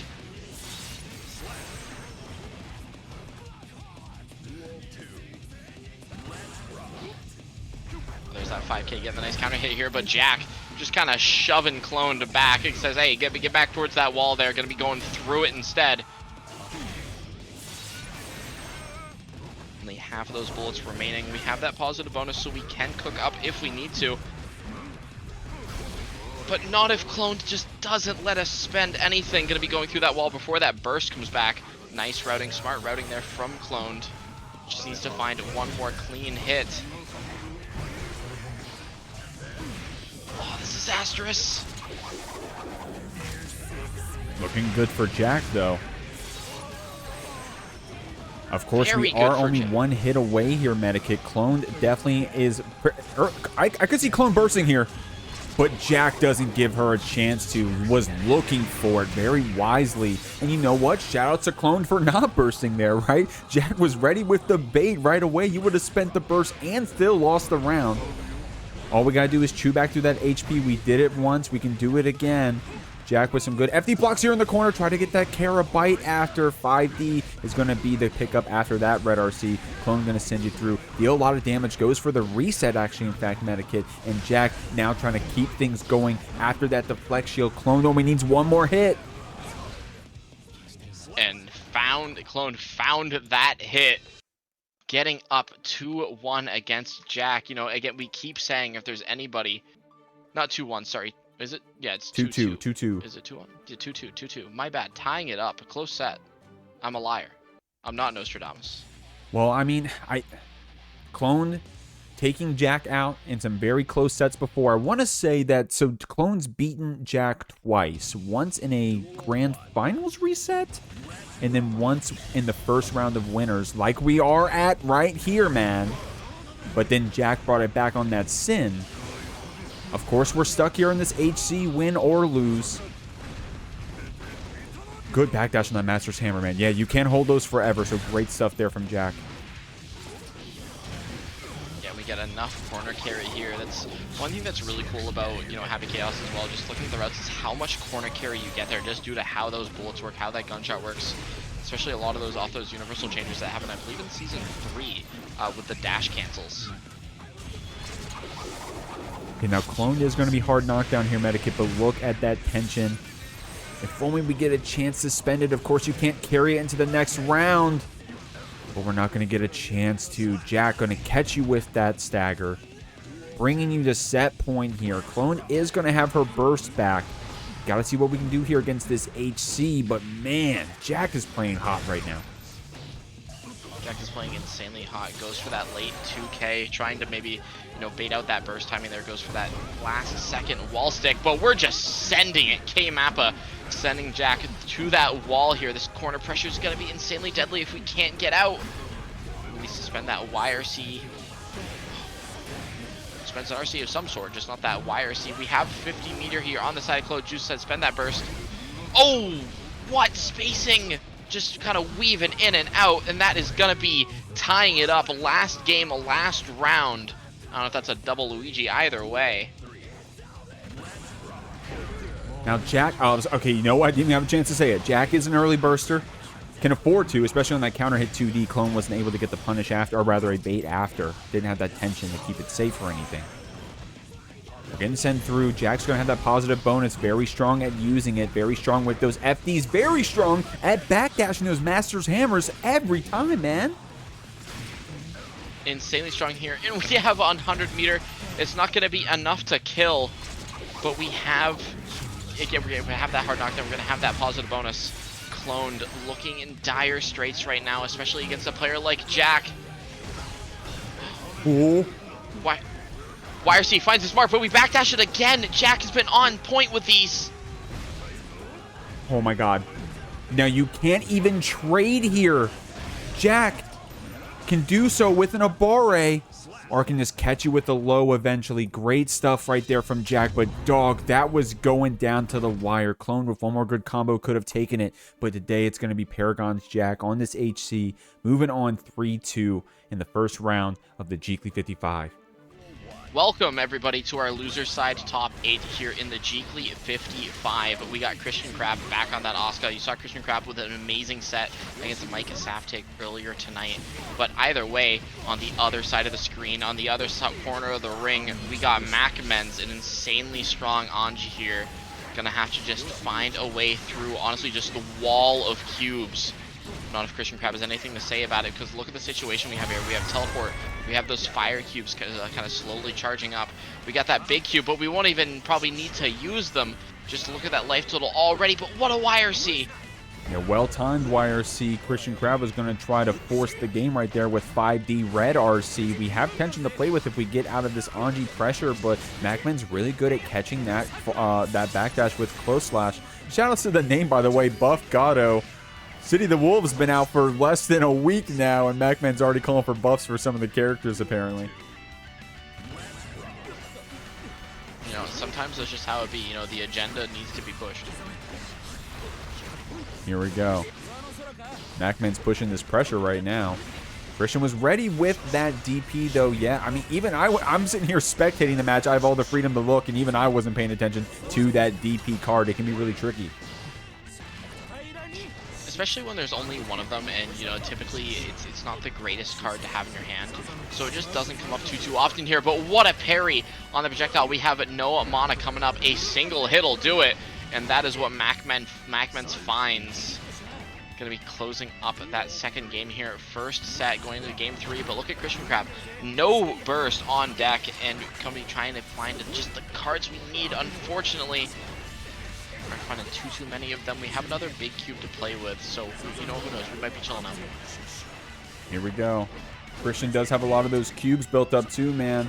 4 count and 4 count, but no mana. Unfortunate right here, having to get some distance back with that deflect shield, but Macmen's trying to capitalize on the fact that this Asuka can't play the game. Christian Crab does get another chance here after some good defense. Macmen's wasn't able to close it out in that last interaction, but will surely be able to do so here. If Christian was able to get out and spend those cards, it could have been a hard one to win, but Mac isn't even going to give you the chance to find out. Able to close it out as soon as Marky D throws in a fat $100 into the match arena. You actually see it in the replay in the bottom left. That's insane, dog. Marky. Holy shit. Dude, Marky made the replay. God damn, good timing right there, Marky. You made the replay. Awesome combo there from Macmens. Awesome contribution to the match arena. That was a highlight right there. Thank you very much, Marky. I appreciate you, homie. And shouts to Nightshade in the chat as well, rooting on for this Macmens. Gonna go ahead and catch you with that 2P throw. Great stuff. Great start here right now. This Anji's running away with it. Oh, and there we go. Gonna be going through that wall. Mana's looking a little low, and I mean, as we've seen before, you know, the second Macmens gets in, especially against this Asuka here, they do not let their foot off the gas at all. It's working out, getting Macmens those 7 golden letters. Solid stuff, man. Max said, hold on, how much is in the match arena? Hold on. Good tech right there, but Christian was ready with that back jump JS. Able to spin through. Oh my god! That is an active-ass 5K, bro. I didn't realize that was going to work out that way. Macmens just deleted that card with the boot. Christian able to get some distance back with that deflect shield, confirming the red RC, but Mac with a very confident burst keeps us in the corner. Just trying to refill those resources, but unfortunately just still stuck in that corner, not able to find the escape. And again, you know, Macmens just not letting off the gas, pedal to the metal with this stagger. Christian Crab finally finds a way to escape, and especially with the cards we have on hand, gonna be rough for Macmens to get out. Mac does have that spin, and apparently that 5K, god damn, I'm new to that one. Oh, good back throw right there. Crab really good with these deflect shields, really good with those YRCs, so confident with those defensive mechanics, and you have to be as this Asuka, especially when you're low mana, but Mac gets his next hit, gets that mana away from Christian Crab, needs one more hit to take it. It's going to be the far slash. We're up here 2-0. And I think it's a testament to how smothering Macmens is when Christian gets low on that mana, right? We're trying to spend that deflect shield, trying to spend that YRC, trying to buy some space, but this Anji isn't letting you have it, bro. Yeah, and again, it's just Macmens being on that pedal to the metal. You know, just never step off that gas. It's just not letting Christian Crab have that time to set up, have that time to get those cards. I mean, we saw it a bit. You know, you saw Christian Crab in that corner here just trying to refill those resources, but you know, you gotta deal with the Anji running at you. Dude, before the set is even over, Marky with another fat contribution to that prize pool, getting us up to $200, man. Doing so is going to upgrade the split to where even 4th place gets a cut of that pie. So here on that loser side of the bracket, you have multiple chances to win into that match arena. Thank you very much, Marky, for those contributions. Your players will thank you. Christian Crab saying, okay, hold on, I have a chance to actually get a payout here. I'm going to be able to cover my cell phone bill this month playing the game I love. I'm going to go ahead and get you with these back throws. I'm going to get Macmens here into the corner, holding these cubes. 100 tension on the side of this Anji. We just need a chance to spend it. Yeah, and finally finds that pressure. Tries to go for that tap dust kind of fake out PRC 2K or PRC 2D. Either way, does not find it. But again, we have no mana. Needs to find one clear hit, and that 6P is going to put Macmens on set point on the verge of a 3-0. Macmens trying to get this buff GOGO agenda on the front page, on the headlines, with a solid play here on this Anji. Christian isn't going to let you have it for free, though. Christian was doing so well with those teleport cards earlier. It may look like an unfortunate hand here, because it kind of is, but we can be creative with them. You see Crab doing so right now with these teleport backs, catching Macmens in that comfortability with the spin. Got you here in the corner. Mac does have burst to spend and tension as well. Just easy to find it. There's Perry, who unfortunately does not find its mark. Christian Crab able to just kind of chill out and wait, and that's a round on the board. Just needing, still alive, just needing to take one more. Stay alive here. Unfortunately, yeah, I was gonna say using that auto import, or that using getting those replacement cards, because that hand was looking kind of rough. Man, Macmens has to hold on to that burst there, and I don't blame you. Christian could have routed in such a way to try to bait for it. Has the 100 tension to spend, has that DP card. We'll have to see if that comes at Medikit. Christian's pretty good at using those, at timing them. Gonna catch you with that 2S on the walk up. Macman's gonna burst you back, has tension to confirm this into a round win potentially, and we're low on mana too. Now we're out, Medikit. We're out of mana, trying to abuse that 2D, but there's that spin coming in from Macmens. That's a counter hit, and that is gonna do.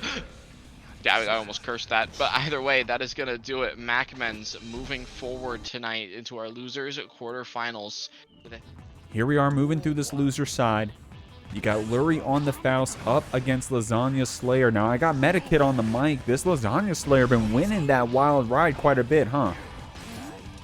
Winning that wild ride quite a bit, and you know, I'm a bit biased. This is the Yu-Gi-Oh homie. We play progression like every week. It's amazing. Either way, though, gonna be getting sent through that wall, that wheelchair hitting the shins. Honestly, what's worse? You rather have a wheelchair or like the Razor scooter hitting your shin? Oh man. Either way, it hurts, man. Lasagna Slayer getting all beat up around here by the clown character with the afros on fire, with the wheelchair. And I was saying it before the match started. Whoa, that was a cool PRC grab.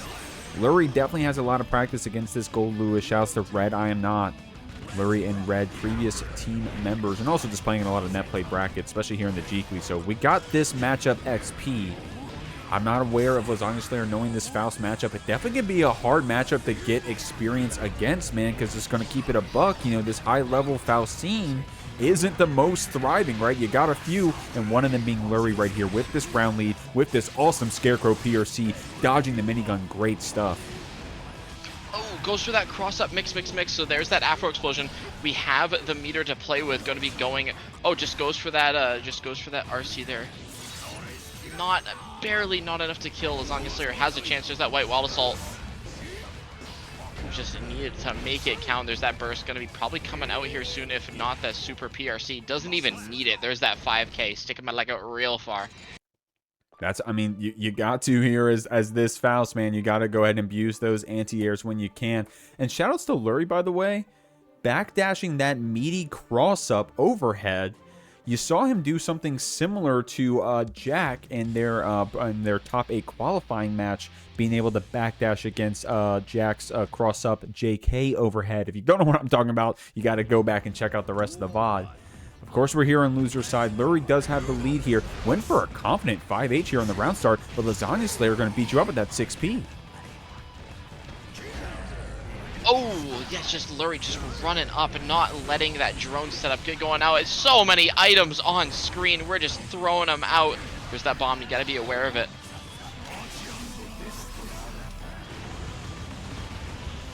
Lasering you back. Good FD blocks to try to get some distance here, but that 2K catches you. That 2H is a pretty far-reaching normal, able to get Lasagna Slayer back a bit, but that back comfortability allows you to get the drone set up. Lurry saw the Afro on fire, was able to turn it into an Afro Love. Good use of that item. But Lasagna Slayer in this next interaction actually closes out the round. Medikid, I couldn't tell who was going to win that one. It was pretty back and forth, but great secure there from Lasagna Slayer. Honestly, I was pretty... Okay. It was pretty back and forth there, and there's that double white wild assault. You know, you think the first one's coming, you never expect the second one. My philosophy with hop kick, either way, is that, oh, that mini Faust coming out, that's going to be extremely important here because, again, Lasagna Slayer can't press too carelessly. Oh, the bomb! Oh, man. Well, we got the replay for that one. Shouts to the replays powered by the Jeekly. To give Lurry a compliment there, great stuff right there with that rerouting on the mix. Man, that's a funny way to die. Good rerouting there on the mix, turning that spacing into his advantage. And what a heads-up play, batting the mini Faust towards Lasagna Slayer.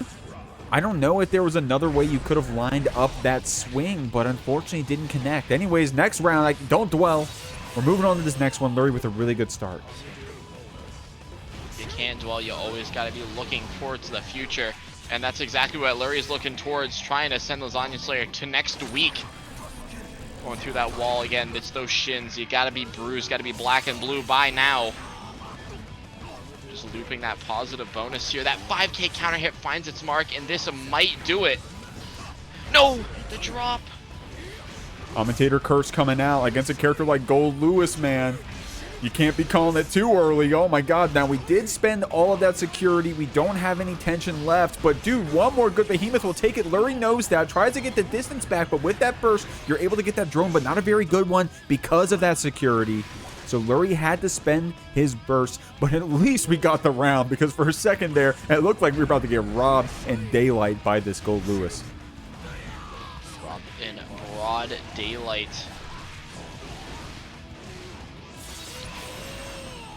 Lurry in a strong position right now, but again, you gotta look at that white walled assault that's on the side of Lasagna Slayer. We saw Lasagna Slayer before, just kind of send it twice. Ooh, nice snip there. So we're gonna be seeing maybe a little bit of that JD Fuzzy. Never mind, going for that mix cross up. Lurry with some cool routing right there. Not a lot of damage, but a lot of opportunities to bait that burst, and Lasagna Slayer could tell that that's what we were looking for. Good attempt on the air throw. The bomb actually nullifies that laser, and then the guess for game on the Meteor. Lurry does so with the cross up. Things got a little scrambly there for a second, man. Strive could barely handle it with how much stuff was going on the screen. Thank goodness these players don't play on toasters, because if I was on tower and this was happening, man, I know somebody would have me on 10 frames on 5 rollback. It's real. You know, that was me today. You know, I was playing on tower, so the connection's fine, and suddenly it spikes to 5 rollback. It's like, yeah, that's crazy. Stop all tapping. Man, it happens out here, man. It happens. I mean, that's just the online net play experience. It's what it is. It's what it is. Able to get that drone set up. Lurry trying to do that check on Lasagna Slayer, but gets caught. Has to spend that burst back. Oh, dude, sometimes those meteors can miss in unfortunate spacings, but right there, paid off right there for Lurry. You only needed the one. Able to try to get back with that JD, but Lasagna Slayer using that white wall assault, closing the distance. Very aggressive with that security and the RC as well, and it's paying off. Faust is stuck here in the corner. Lurry's having a hard time getting out. And you know, it's okay. You're going to get out of that wall soon enough by being sent to the next stage and the next round here. Lasagna Slayer looking to try to quickly take that game. Oh, nice. Conversion off that 2P, just immediately getting that side swap, putting Lurry back in that corner here. You know, we're just running. Oh, hold on, Chad. I know you see the routing. It's going to be a fair amount of damage as well. And Jeek, we got that level 3 security, so there's that drone. Yeah, but Lurry with a really good super jump afterwards to dance around it. Lasagna Slayer still able to secure things, though. We're evened up here 2-2, man. Going back and forth. A lot of damage coming out from Lasagna Slayer. You got to give Lasagna Slayer some credit, right? So, of course, we spent the security there on the drone, but we've been doing a lot of good pressure using that security on these behemoth routings instead. And it's paying off. We're here in game 5. This has been a close set so far. Lasagna Slayer really confident with those 6Ps on the round start. But Lurry gonna catch it. That white wall assault with a throw right back. The banana actually pays off too, Medikit, turning into a wall break almost. Oh, maybe a wall break for Lasagna Slayer with that nice back throw. Or, you know, back to our regularly scheduled programming. You know, Lurry just putting Goldlewis through the ringer in that corner. But, I mean, as we've seen before, Lasagna Slayer just needs one clean hit. But it's going to be kind of rough, especially with those meteors on deck.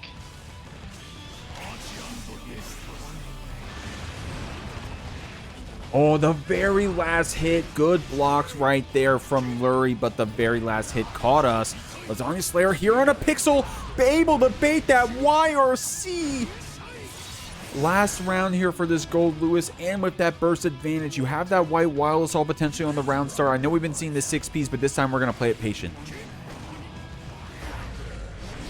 Yeah, I mean, that's one skill that's insanely important to have, especially at the higher level of guilds here, is you just want to be able to kind of switch on a dime. You know, you just want to be able to play that really aggressive playstyle, and then it just immediately just kind of like shut it off when you need to. You know, just play that patience game.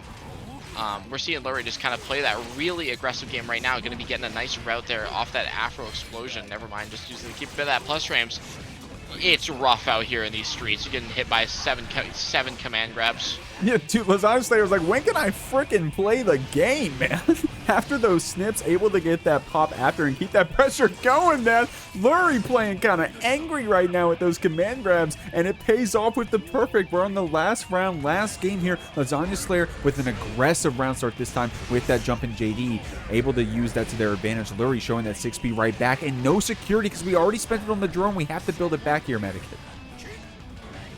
We just have to build it back. There's that drone. Forced to burst it. Oh, not able to be saved by the trumpet. I was wondering if we had enough time. We don't. Okay, I like that. I like that, Jeek. Just using that mix, and then just piercing it just for that movement. Just, you do not want to be in the corner against Lasagna Slayer.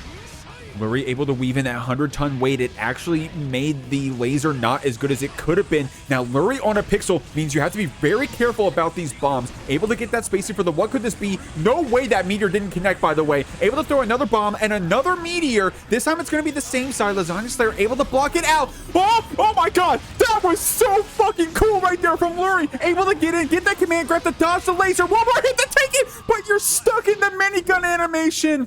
The Afro was lit. Oh my god, Lurry moves on 3-2, but what an awesome set. Here we go. Moving through our loser side. We got Dany Maza up against Macmens.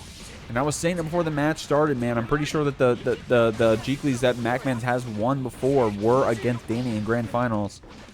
But the loser of this one goes out at 5th place. It's important to win this match, Medikit. Shouts to that prize pool, $200. Big shouts to Marky for those contributions. 4th place gets a slice of the pie. So you really want to win this match to secure that you get some of that juice. And he's fighting so hard for it. You just see pedal to the metal. The second that Macmens looks like they're trying to escape, or like able to escape, you just see Dany immediately go for a bit of that more zoning play style. Ends up working out, doing wonders for us. Running up, getting that throw. Gonna be going for that Vapor's Thrust routing, and I actually don't think it kills here. Just barely. Well, you were right, Medikit. You would win some channel points on Will It Kill right there, man. But Dany still able to get it, even if it was a little bit delayed. Macmens has that burst to spend. But, dude, we're getting jailed back really well by this Dany zoning, right? That fallback JS from Dany. Paying off, but good 2P there from Check. From Macmens, man. I'm scrambled all up today, Medikit. There's been some awesome sets tonight. It's been hard to keep up. Dany not making it easy. Staying on top of this Anji. We're seeing some nice instant blocks come out from Macmens. You saw that Ivy on that Direct Claw just be able to get that punish. Ends up working out for us because now we're just running our offense here, especially. And this is just especially where you want to be. You don't want to let Dany breathe, especially with that 100 tension. Oh, especially with that burst bait, that's gonna be rough. Gonna be getting sent through the wall with that Ride the Lightning, riding it all the way to the other stage. And I mean, at this point, even like a throw will do it, so you have to be careful. That 50 tension building back up, and there's that throw. That's Dany securing game 1. Medikit is a prophet, man. Medikit first knew that one super wasn't gonna kill, that one combo. Then knew it was gonna be the throw. Medikit out here can see the future, man. Got that third eye. We'll have to see if you can keep that up, Medikit. We're going to be quizzing you going forward. You have to get like flashcards out? Is that the game plan? Well, whatever Medikit says, yo, that's where I be putting my money is all I'm saying. It's only the first game. Macmen's still playing really hot here. Trying to get some hits started. You got that shock state applied. Dude, Dany has really opted for some very patient, very defensive play. Trying to do some jump back, jump normal, some jump back stun edges. Waiting to see when Macmens wants to spin in or with punishing our attempts to try to jail down this Kai. Oh, just goes for that charge stun edge immediately, just kind of right in Macmen's face. Just kind of betting on that respect. Ends up working out for us. So now Macmens is just in that corner here, but oh, maybe delayed it a bit too much. You see Macmens taking advantage of that, get a nice counter hit. 5D Red RC is going to be the mix, man. I used to call that one the Dany mix, man. I've been watching this guy play in online brackets for a while, not just here in the Jeekly, but of course, anytime you're watching online Strive, Dany's probably in top 8. Doing that 5D Red RC. Of course, it's not unique to Dany or Kai, but I feel like my man is always hitting them, and it's paying off. We got the round lead here, but Macmens able to get some stuff started, able to IBFD back that Direct Clat, showing that high-level defense that you need against a player like Maza. Macmens with that stagger low PRC. That's the kind of mix you need against a player like Maza. Macmens, with some really good play, knows when the DP is going to come out and cashes out with that JD. Great stuff. Great stuff. Unfortunately, that wall health was a bit low, but it ain't no thing. The Macmens going to be taking the round here, evening up that total. We're going to see Burst come back for both players here shortly, so it's got to be about even resources. Gonna be curious to see who decides to spend first, who bends first. And of course, is Dany gonna bait the burst? These are all like burning questions. Getting that RC, Macmens. But we gotta get a chance to spend it. Gonna do so first by doing that burst. But dude, Dany, look at how patient he is. But Good reaction there from Macmens, able to get over that heavy stun edge, and it's going to be that stagger low PRC again from Macmens. Said, hey man, if it ain't broke, don't fix it. I'm going to use it again to open you up. Oh, again, you see Macmens just trying to wait it out, trying to wait out either a DP or a burst attempt. There it is. Speaking of burst attempt, there it is from Dany. Dany just needs to find, honestly, one clean hit at this point. We're going to have to see Macmens finding the mark with the Nagiha. Going to be evening it up 1-1. Are we going to be seeing another Game 5 last round situation?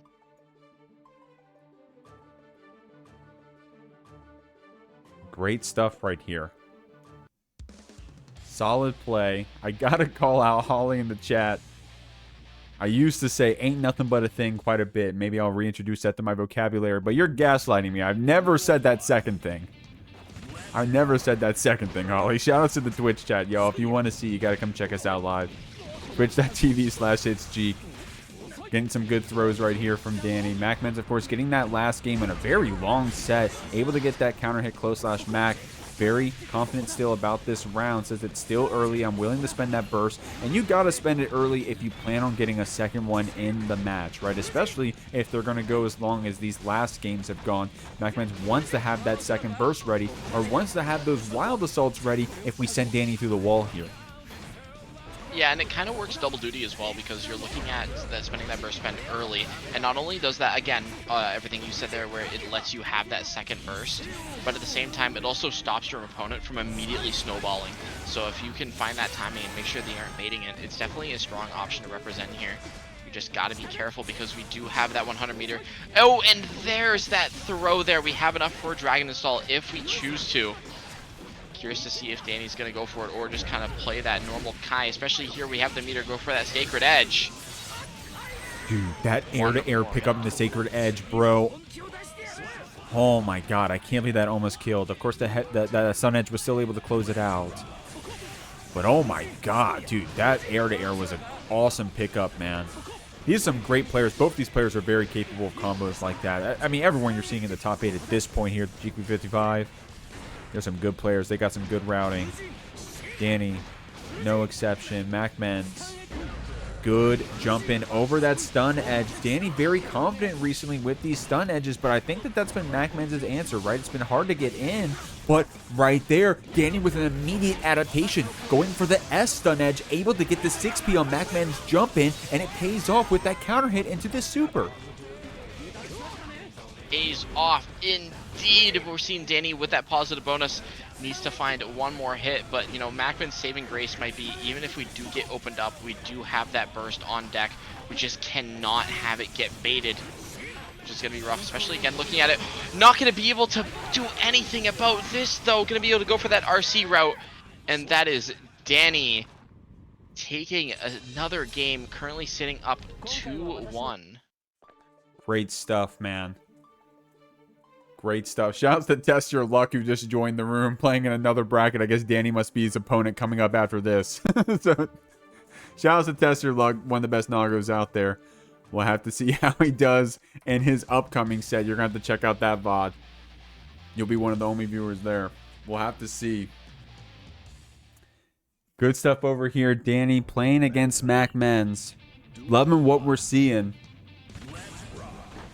Good backdashes here, getting called out with that far slash though. And Dany going back to that backdash pressure, that air backdash pressure, trying to get some pickups here on those stun edges. But Macmen's calling you out with that quick Rekka, man. Quick little Rekka, that quick Fusion and gameplay. Going to be getting sent through the wall, however, by that Dany, that shock state reapplied. Look at the red on it, like every time. I've become like desensitized to damage at this point. You know, I'll look at like other games damage, like, yeah, that's a pretty good route. Look at Blaze Blue damage, and I'm like, yeah, there's nothing, because you know I can just hit 70%. Oh my god, dude, Dany's the king of that, man. You want to get some inspiration on baiting burst, bro? You gotta watch this Maza. He's the king of that. Great call out on that stun edge pressure from Dany. So defensive there. But Macmens, you know, we're here in game 4. So you got to have the answers by now. But shout out to Macmens, we definitely are shutting down that defensive neutral from Dany. It's paying off here a bit, but when Dany gets those hits, we have that tension built up, and we're turning them into these awesome shock state combos. Look at that cash out. Oh, there's that spin coming through.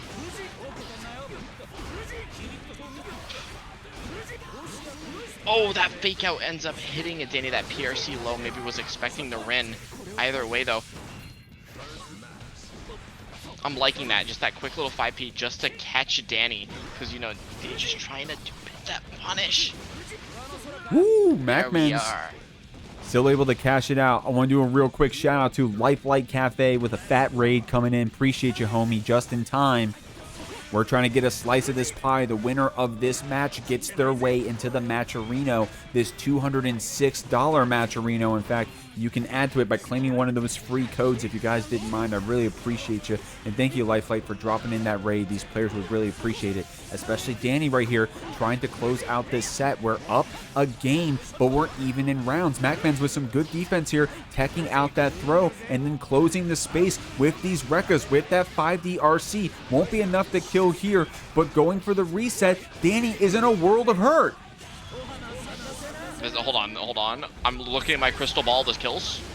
Never mind. My crystal ball was lying to me. It was cloudy. It was, you know, I put some sand in it. A little sandy on that crystal ball.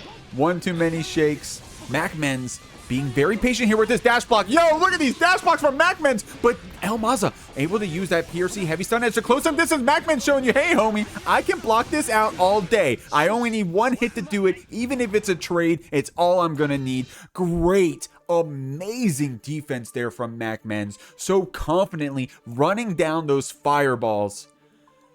Guys, sometimes against these fireball characters or against a fireball game plan, it's just as simple as run forward, tap back, just like Macmens executed effortlessly right there.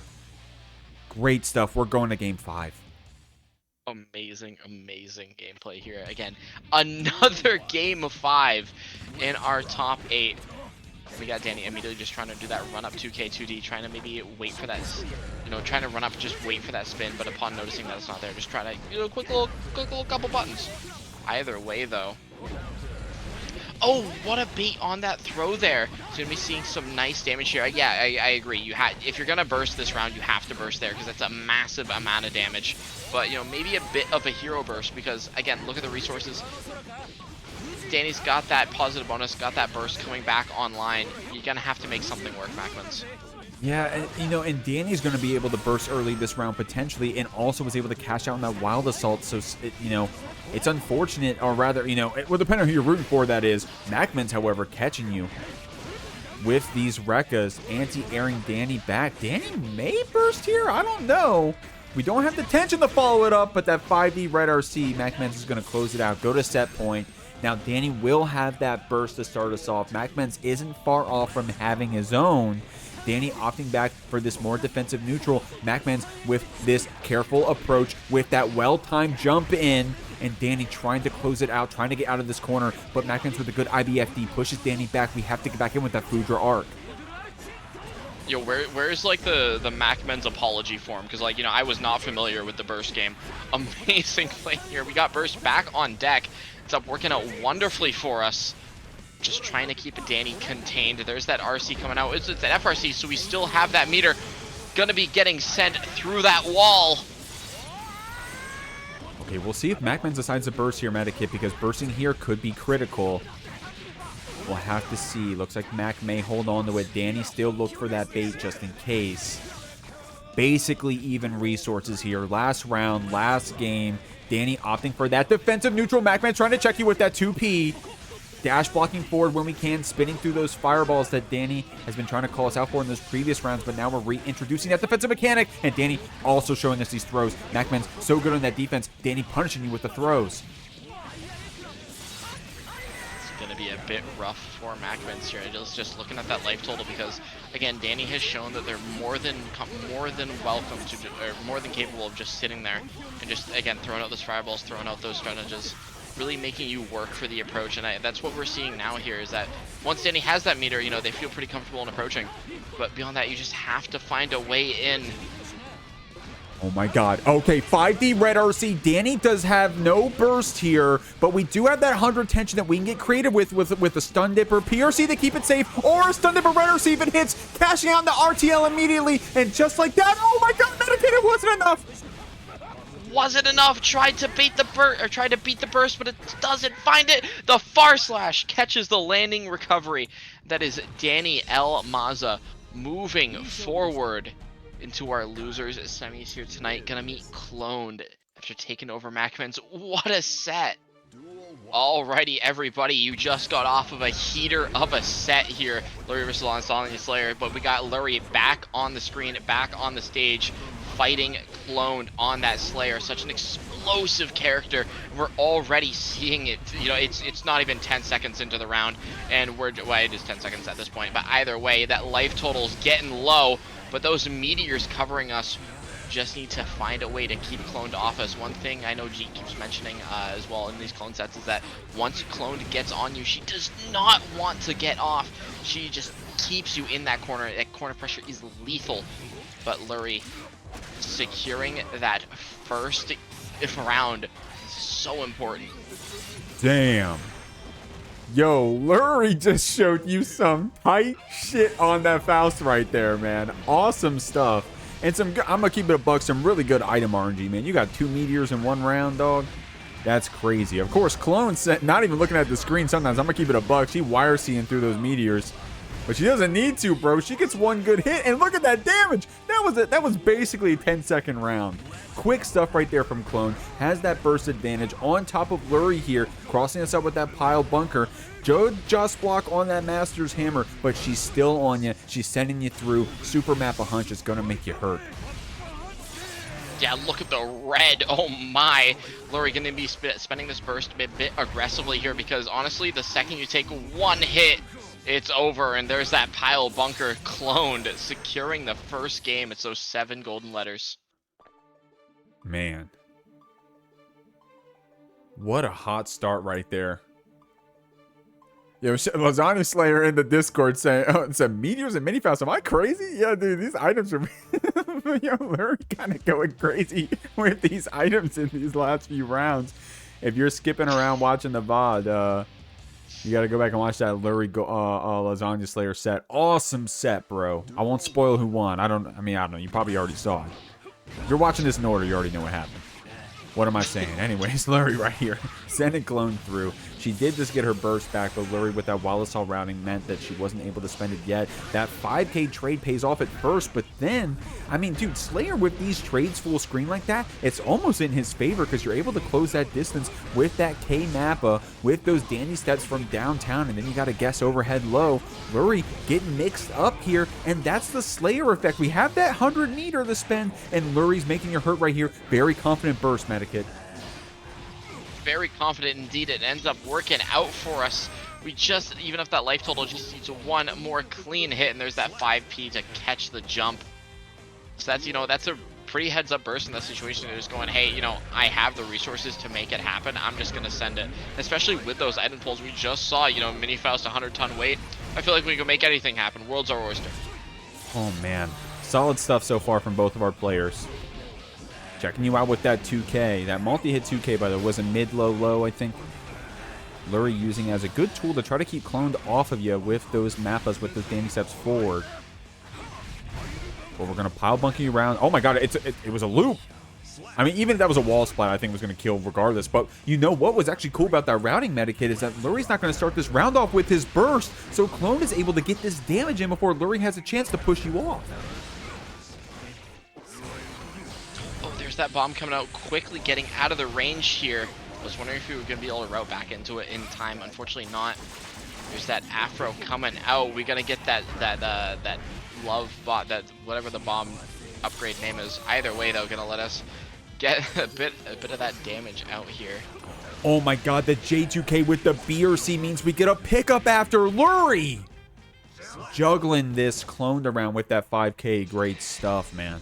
And I call it Afro Love. I don't know what the official name is, Medikit, if it's even got one, but it's the move is love. He's got an Afro Love. Sounds like like an EDM song actually or something. Sounds like It does. it sounds like it'd be a song by like Don Diablo or something. I don't know, but You know, that does feel like that. Huh. okay, Mika-chan Typhoon coming into the Twitch chat, confirming with 100% certainty it actually is Afro Love. Thank you very much, Mika-chan Typhoon, with that fact check. And that's the kind of treatment you get over here at twitch.tv/itsgeek. Of course, if you're watching the VODs, I appreciate you just as much, if not more, actually. I mean, if you're watching the VODs, I really appreciate you. We're at 750 subs right now. Really close to that 1K sub goal to get monetization on the video. So, guys, if you're watching the VOD, if you can show me some love, if, you know, show me some Afro love, hit that like button, hit that subscribe button. We appreciate it. Lurry right here would appreciate it as well. Trying to get out of the corner against Clone. Oh, what a clash there! Able to escape that corner. Oh, there's that mini Faust, maybe messing up a bit of our routing. Oh, I like that, Jeek. We're just pressing that 2-day call of that reset. We have that bomb here to help with that routing. Not able to actually make it work, however. Clone just needs one more good thing. There's that gold burst. Wants to secure the round. Oh, the 6P on the JD, but the mini Faust actually got the last hit we needed. Oh my god, dog. Lurry, of course, did have to spend our burst there, but fuck, well, whatever, man. We got the round, bro. Holly in the chat. Lurry's luck is fucked up tonight. Call it Lurry's luck out here, man. But that cross-up pile bunker, stealing the corner from Clone. Really heads up cross-up, taking us to the last round, even in the face of these awesome items. Lurry showing the swing. I don't see that one very often. The great wall of gap actually hitting that high up. Lets Lurry try to just escape that, but tries to get offense started. We have Afro, but not finding its mark with the JD. That risk fully cranked too, man. If Clone was able to get one more hit, it was definitely gonna hurt, but Lurry able to cash out some of that risk, or rather get rid of it. You know what I'm trying to say. Clone gonna get back on top of you and build it right back up, man. This game's offense is brutal, especially against a character like Slayer, but that's the character design. You gotta be able to fight in the face of this gorilla, in the face of this high APM, this mix and mash, back and forth. Clone taking you out with this pile bunker in the face of that YRC, but a solid round from both of our players. It's Clone up 2-1 right now. Actually just a slugfest.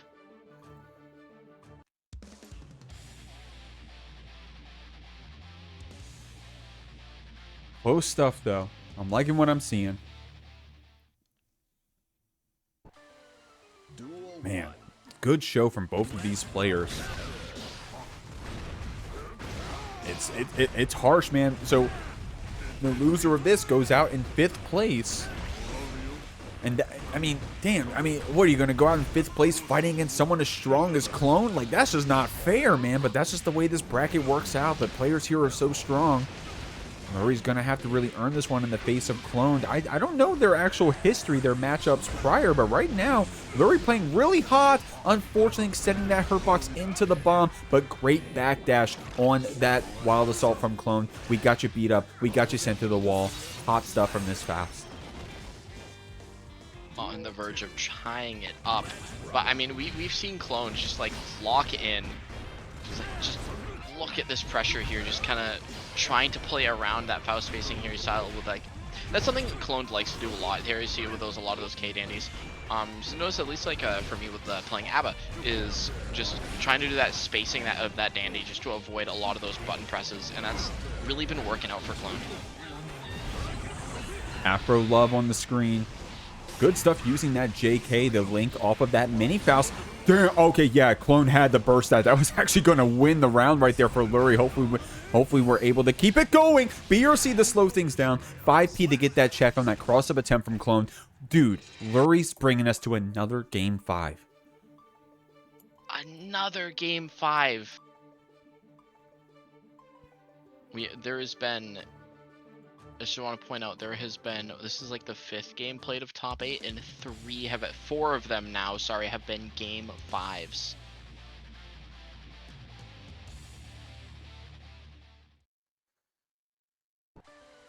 Duel 1. Oh, dude, what a good answer the 2H, by the way, that J2K. Of course, there's some other options to call it out, potentially. So we'll have to see. We got Clone here in this corner.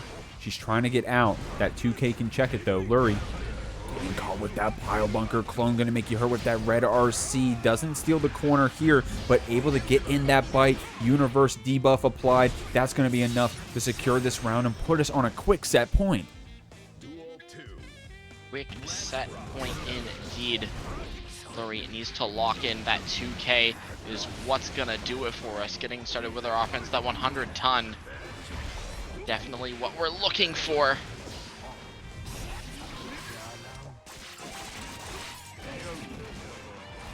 Afro lit. Oh, but good FDs right there from Clone. Spacing out that 2D from Lurry.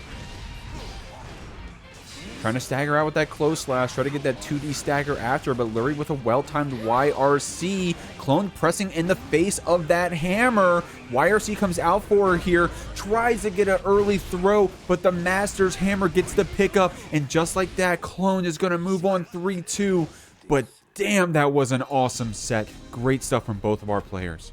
On the winner's side, everybody. Seed 1 and Seed 2 on the screen. It's Jack and SQ. They've been sitting pretty up here and patient on that winner's side, watching the losers play out. There's definitely some killers down there.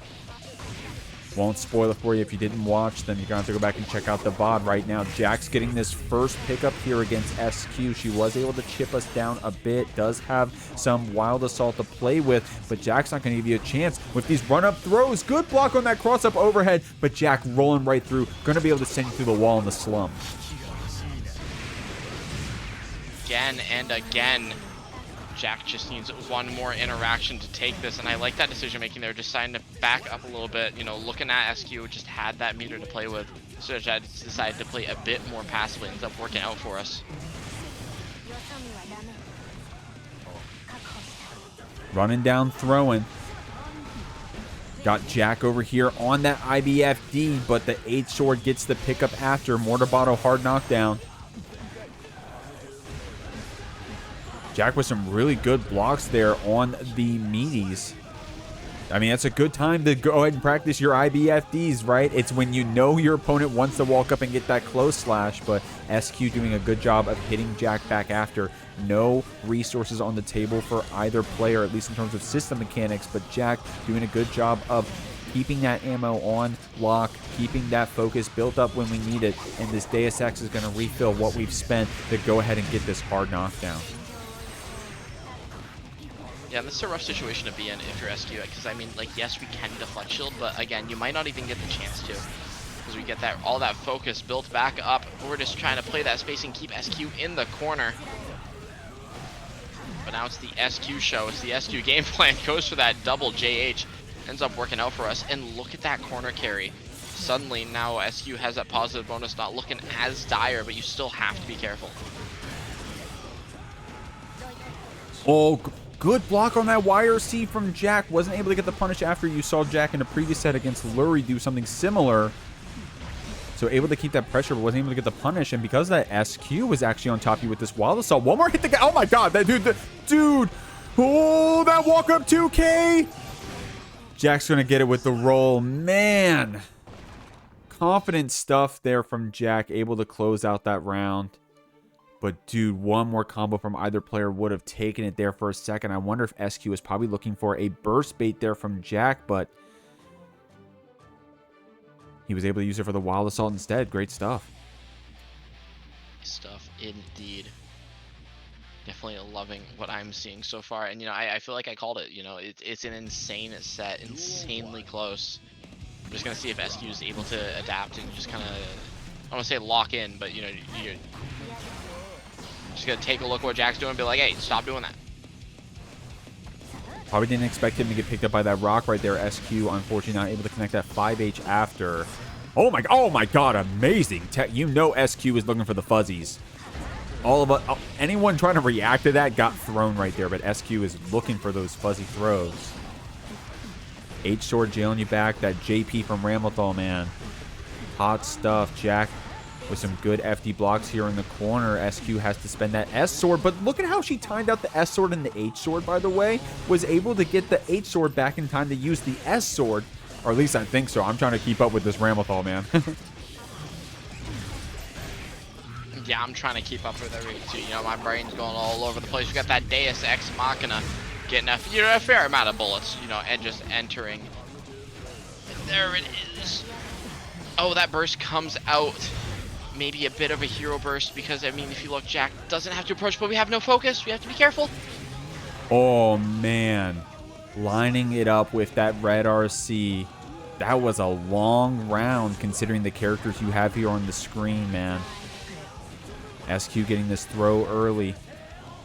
Jack, dude, both of these players, bro, look how patient they both are. They're so slow doing these walk-ups, doing these walk-backs, looking for whiff punishes. Of course, SQ on the Ramlethal can get away with it with that 5H with the far slash. But Jack, knowing that she can threaten that, is also being patient about things.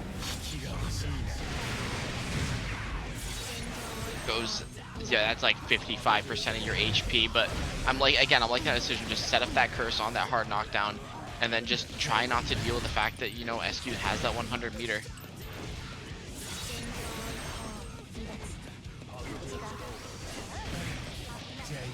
We're getting these shots in. Jack able to close it out here with a 2-0 lead. SQ playing hot. We'll have to see if she can get this comeback. I've said it before. SQ, when she's down 2 games, Game 3 SQ, when she's down 2 games, it's got to be one of the strongest Guilty Gear players I've ever seen, period. It just decides just to lock in, just decides to cook up, says, hey, I feel like winning today. So it's, we'll see. We'll see if SQ is able to lock in, able to take it over Jack, but, you know, she's got a long road ahead of her. Duel 1. Let's rock.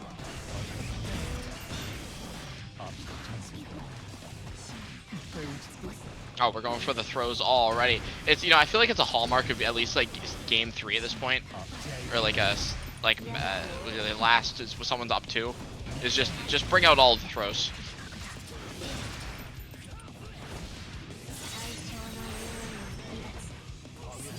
See what we got over here, man. Gonna get you with that Goomba Stomp. Jack here getting a perfect. Oh, I messed up that score. I apologize. Of course, we have that lead with the round as well.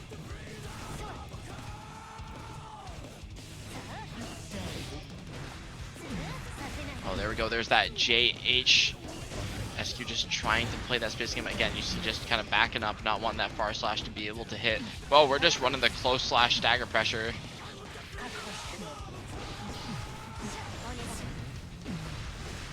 Okay, yeah, we're just walking it down. We have no fear, especially when we have that sword. So many plus frames. SQ with a lot of tension, man. We just got to get a chance to spend it. Good stuff right here. Each player has that burst as well. SQ could get a second chance here if she even needs to on that throw. She's waiting a second because Jack does have a lot of tension to potentially bait things here. SQ needs to get something started, needs to get a straight hit into a red RC. Jack, look how patient he's being, trying to check with those 2Ps from a distance, air dashing around the dance around this SQ. Now that some of this tension has been spent, we're feeling a little bit more confident, and it's going to be that 5D shot, closing things out potentially. We have no bullets. SQ has meter, has a chance, but not gonna find it. 2S is gonna take Jack to grand finals. Welcome to our losers semis match here at the Jeekly 55. Both of these players have guaranteed payouts here tonight. You know, that $200 prize pool powered by the Marky at this point. Thank you again, Mark, for that amazing contribution. But at the same time, we got Dany on that Kyle Kiske baiting that burst out immediately. We got cloned on that Slayer. Definitely going to be hurting from that. Dancing around right here, Dany with some good blocks though. Clone with some high APM, trying to get something started after that Dany step, but the 5D red RC is going to close it out.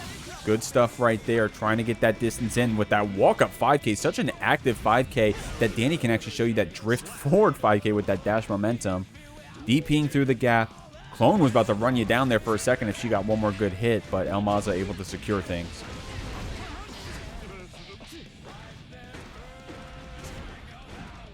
Just getting that stagger in. Oh, I was wondering if we're actually going to see a throw there, just be a Hand of Doom PRC. But either way, though, we're dancing around yet again, getting a nice counter hit in. And this is death. Clone evening up the rounds.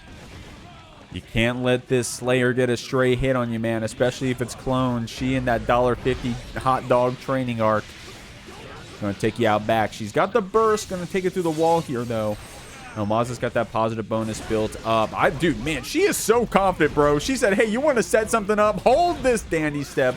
Hold these overheads. Stay down there in the corner of the screen, homie. You trying to jump out? Okay, well, Dany in that 2H gap is able to RTL through, spending that 100 tension to turn into a wall break. Maza with the combos. You know, Dany's like, hey, you know, it's okay. I can't jump out. It's okay. I got you. I'm mashing the invul frames. You better not leave a gap. And suddenly we're seeing the cloned show back on schedule, trying to beat that burst with that PRC. Doesn't find its mark. The patience on Dany is immaculate, claiming game 1. Damn, dog. Damn. Heads up play there from Clone, trying to bait it out with that PRC. But Dany, very wise there, said, wait, you're going to give me my turn back? All right, well, I'll take it graciously. Good stuff there, Maza. Getting that first game here on the board.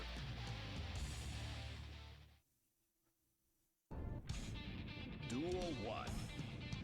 Getting into our second game here. Oh, just tried to do that run-up dash block. Oh, Clone just trying to go for all of these cross-ups. Dany, the immaculate defense, though, and there's that throw.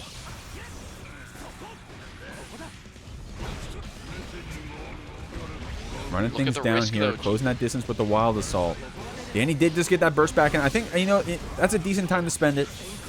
Doesn't want to go ahead and hold that Oki after that pile bunker hit. Clone here, trying to get out of this corner, though. He's going to do so with the pile bunker. Red RC Medikit, that's going to secure the round. Clone trying to even up that game. And especially, I mean, looking at the burst total, it's going to be rough for Dany, especially if Clone is able to get that opening. There it is. That's going to be a wall break. And especially look at Slayer. Look at the damage. Oh my. Just needs one more clean interaction, but not if Dany has anything to say about it. Goes for that RC. No burst on the side of Clone. Deciding just to take that wall break. We have 100 meter to play with. Oh, but we're just pressing G. I mean, yeah, to be fair, Clone was getting away with it when Dany was picking options like that stun edge. Oh my god. Dude, Dany getting away with that RTL PRC 100 meter combo, right? Clone showing you right back that she's got one of her own. And you were talking about her pressing. It was working against those stun edges, but maybe not against the face of that far slash, but a really good bait from her there to get this second game on the board for herself. We're evened up 1-1. And it's something I was talking about earlier as well when I was talking about Clone earlier, is Clone really likes to play that kind of that spacing game with those that K Dandy as well. You just a little sway back and then just, hey, stop in your tracks. You know, it really works out. I mean, we saw it happen just there. Great stuff. Pile Bunker Red RC coming out here for Clone. Dany saying, hey, hold on. I'm trying to win this game, but I don't know if Clone is going to let you with that pickup right after, man. Oh, my lord. Yo, by the way, quick shout out to both of these players in the running for that prize pool. A very fat one at $200. Huge shout outs to Marky D for those contributions. If you're here in 4th place, which the loser of this match will go out at 4th, still gets a slice of the pie. Clone right here, saving her burst. Dany sending through with that dire clat. Clone doesn't have any tension to play with yet. And look, it was going to work, I think. It would have traded possibly. But Dany with a quick stun edge, able to close things out. We're on the last round of this game 3. Oh, tries to go for that cross up, but again, Dany just with that really on-point defense. We're dancing around. Dany being stalwart, finds the gap. Oh! Yo. It's insane that It's insanely important, Jeek. Look at the risk. It was pumped. Oh my god, dude, this reset was crazy. Clone has the PRC. They're trying to close it out. The pile bunker takes it. So close there from Maza in terms of getting that burst back. But Clone, with some really wise routing there with that well-timed reset, was actually able to finish it off before Dany had a chance to hit that burst. It's the Clone Show. Clone Show indeed, bro.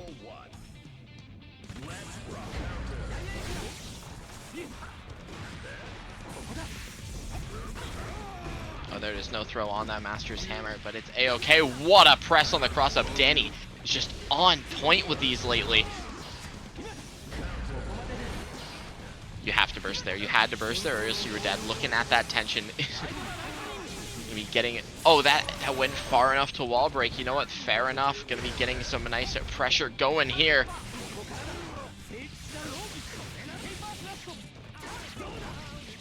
Not gonna be. I was gonna speak. It's not gonna be enough to kill. You know, maybe I'm just lying. You know, my crystal ball is actually a snow globe. Yeah, yeah. You gotta. Or maybe it's a magic 8-ball. It's just a little random, huh? But Oh, that's true. Dany finding the gaps to go ahead and send that DP through. Looking like a really good Dany round right now, man. Clone had some really confident past 2 games, but Dany made some small alterations, it seems, enough to go ahead and confidently get pretty far in this game 4.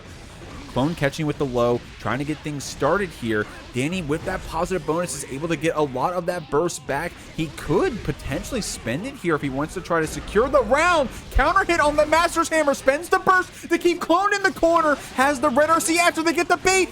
Great timing there from Maza, using that 100 tension to bait out that burst from Clone. Saw it coming, knew the moment she was going to go for it. Great stuff. It was looking scary there for a second for Maza. But a well-timed burst on that pile bunker attempt from Clone puts her into the corner. Great stuff. Point out, Jeek, this is the 6th game 5 of our top 8. Man, shout out to the players waiting to play. I'm sorry, y'all. I don't... The VOD is going to be awesome. The people watching the VOD are going to have a good time. The players right now are like, God damn, man, no way. Sorry about that, y'all. I hope you're having fun watching and spectating right now here at the Jeekly 55. Both these players are in the running for that fat prize pool at the bottom. You can still contribute by claiming a Matcherino code. Dany would really appreciate it. Sending Clone through with that RTL. She does have some tension to play with here on the other side. Very confident gold burst. Oh, my lord. Oh my, oh, we're just walking back. Catches that backdash with the close dash. Going to be going for that HVV routing. And this not going to be enough because we dropped the conversion. It's A-okay though. We get the second one. It's the Great American Reset.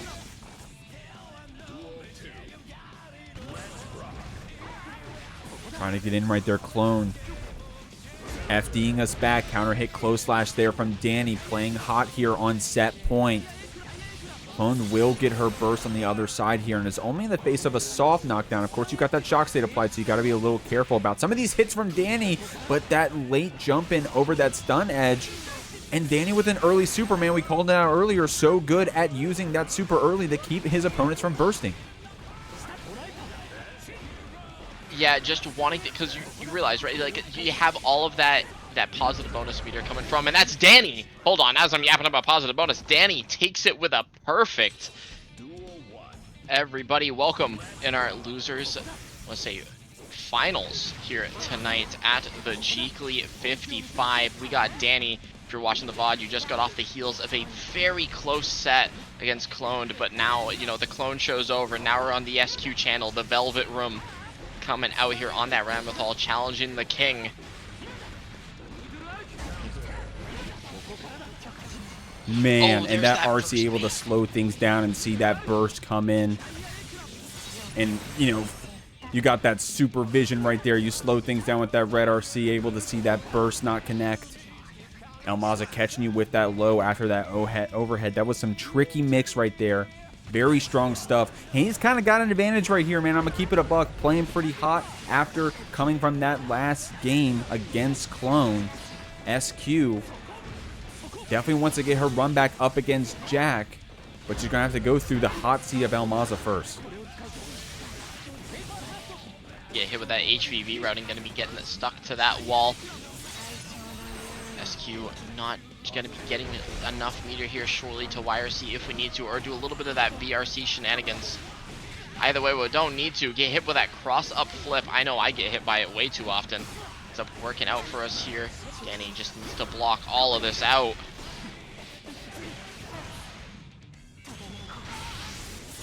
Man, that mortar bottle does no damage, it feels like, here in this season 4.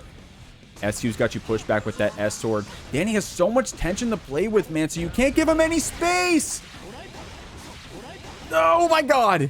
That was checkmate. With that 100 tension. No VODs are gonna see what we just experienced. I'm gonna keep it a buck. We're jumping right in to game 2 of Losers Finals here at the Jeekly, guys. Shouts to the chat, Calico in here, Octon. How you guys doing? We're here. Dany playing hot. Already had a 1-game lead. Coming up strong against Cloned. SQ had a really good run earlier on that winner's side. Wants her run back against Jack, but gonna have to get through Dany first. Goes for that Kara RTL, ends up finding that mark. So now we're just trying to keep that pressure up. SQ able to escape. We don't have too much meter, but I mean, okay. Just getting that throw on that landing, amazing play there. But Dany gonna be able to get that nice HVV routing, secure the first round of game 2. Solid stuff so far. Shoutouts Shoutouts Breakout for that fat raid, homies. Appreciate y'all. Definitely had an awesome bracket over there. Test your luck, playing his heart out on that Nagoriyuki. Dany, of course, winning that pot, trying to get another slice of that pie. Appreciate y'all. RTL here on this route, taking SQ through that wall with a hard knockdown. She does have that positive bonus. Is going to have some to play with here on that other side. We'll have to see, man. Oh, there it goes. That DP finding its mark here, but again, looking at Dany, we have that 100 meter to play with, so we can just kind of send it, try to force it if we need to. Decides not to, does not spend that burst, does not spend that 100 meter. It's getting all bet on red, and we lost the house. Oh my god, great tech right there from SQ, man. You can tell she's being defensive here against this Maza. Definitely wanted that pickup after that S sword, but the route was too far away. Dany trying to get in with this wild assault. Not able to get it going, though. My god, dude, what is with these Sacred Edge kills, man? With this damage, rather. Speaking of Sacred Edge kills.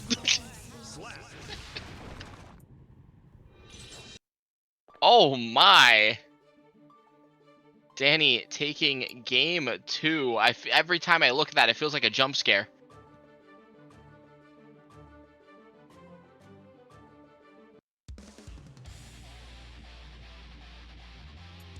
Howdy, howdy, North Stars. Hope you had a great time over at Breakout.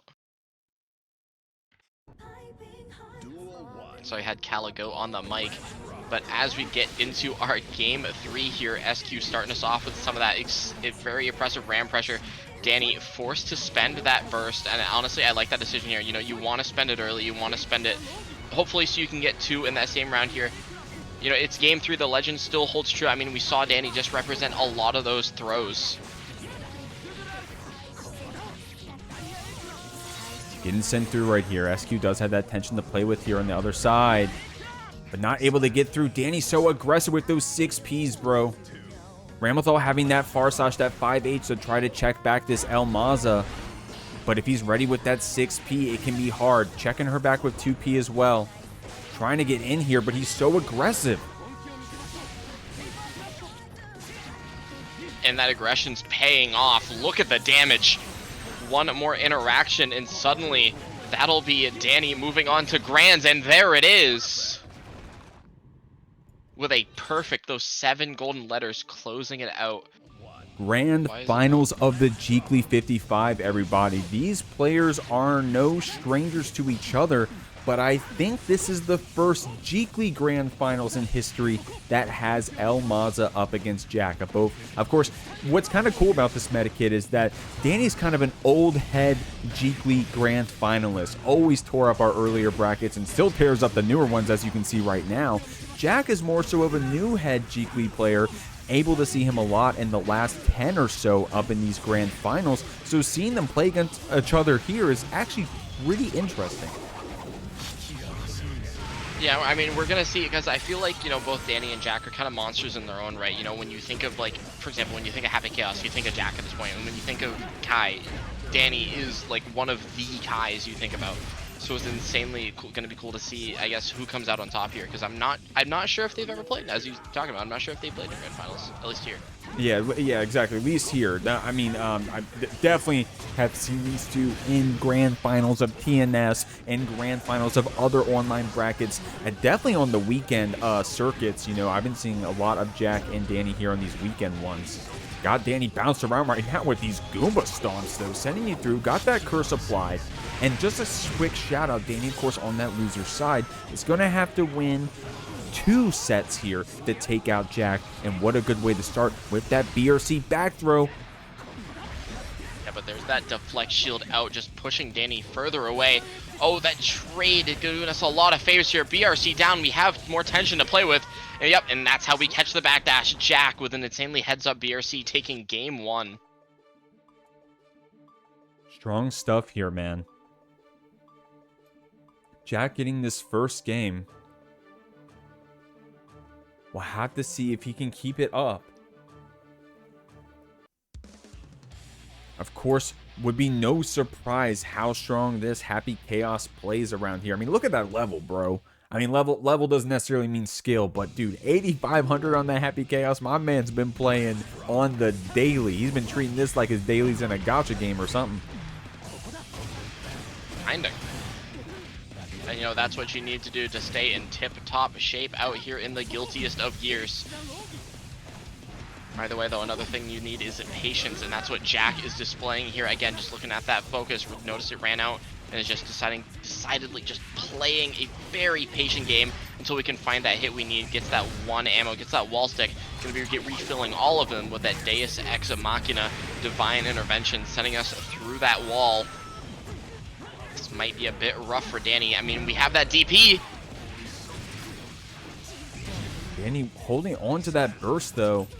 Dany, the king of baiting them, saw Jack with that RC, gave it a lot of respect. And also, I mean, just the fact that we had a lot of HP to chew through, said, hey, I don't want to spend this for potentially very costly resource just to lose it quickly. Good match right there, though. Maza able to get that shock state applied and get here out of this corner, but Jack trying to get it back on top of you with these throws. There's that burst coming out, noticing when that city aim comes out, but that curse is reapplied. I like that. Jack not just trying to overextend to break that wall, just decided to refill all of our resources so we can better play that neutral game, which is going to be vital, especially against a Kai as prolific as Dany.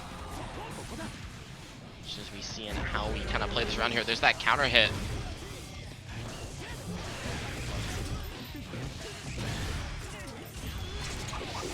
Oh, the routing's so cool. The routing is so cool. Either way, though, one more interaction we'll do it. We have burst on deck, but we're not going to be able to spend it. Little 2K catches us, and that is Jack securing another game. Maza with some hot sets tonight, man. Definitely wants to keep it going if he can. But he's going to have to get through Paragon's Jack, who's already got a little bit of a lead. Now, I'm happy to see Maza trying something out here, trying another Kisk, pulling out that Sin. Maza, a player of many characters, able to show, hey, I got it on another Strive Demon, this Season 4 Sin. Tyrant Barrel going to send Jack through. Dude, look at that damage. Yeah, I'm looking at the red. And the thing is, as well, this is going to be an interesting decision as well, because as you know, Jack also has that Sin in his back pocket. So, I mean, I feel like that's a lot of, very intimate knowledge in how that character just plays and how to deal with it. So Dany might need to just kind of maybe play a bit differently, maybe try to play in a way Jack isn't expecting. Unfortunately, it's just not working out for us right now.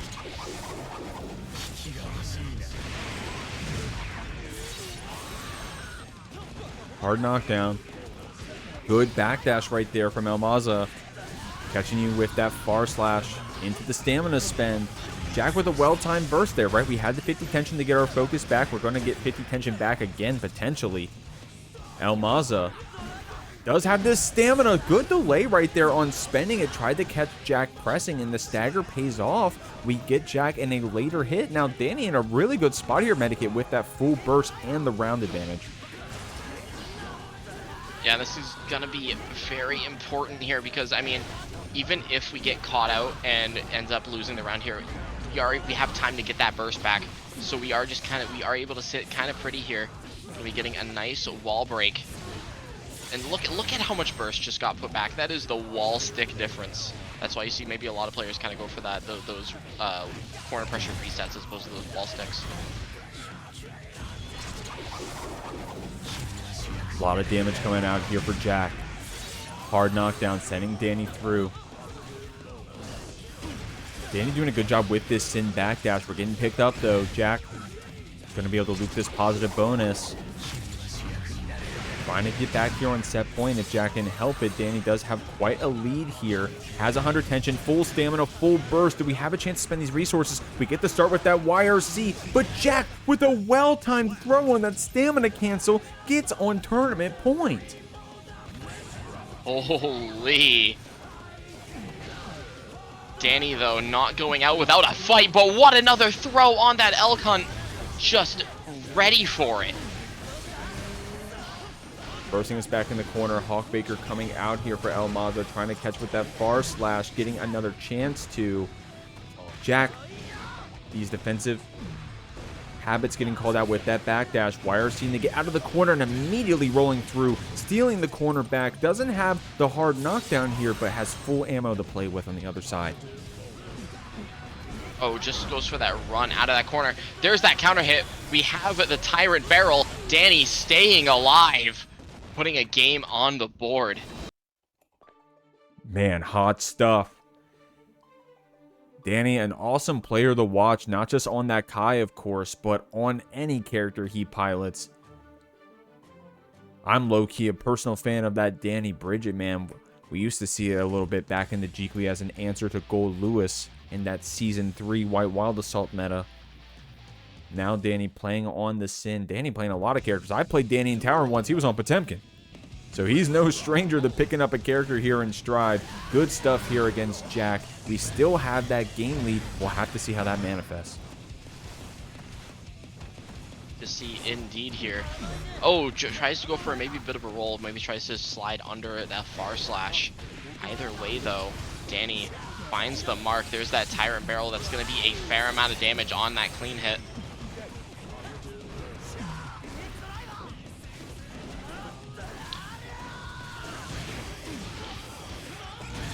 Chad, I know you see the routing. We're kind of clean with it. Going to be getting that wall stick.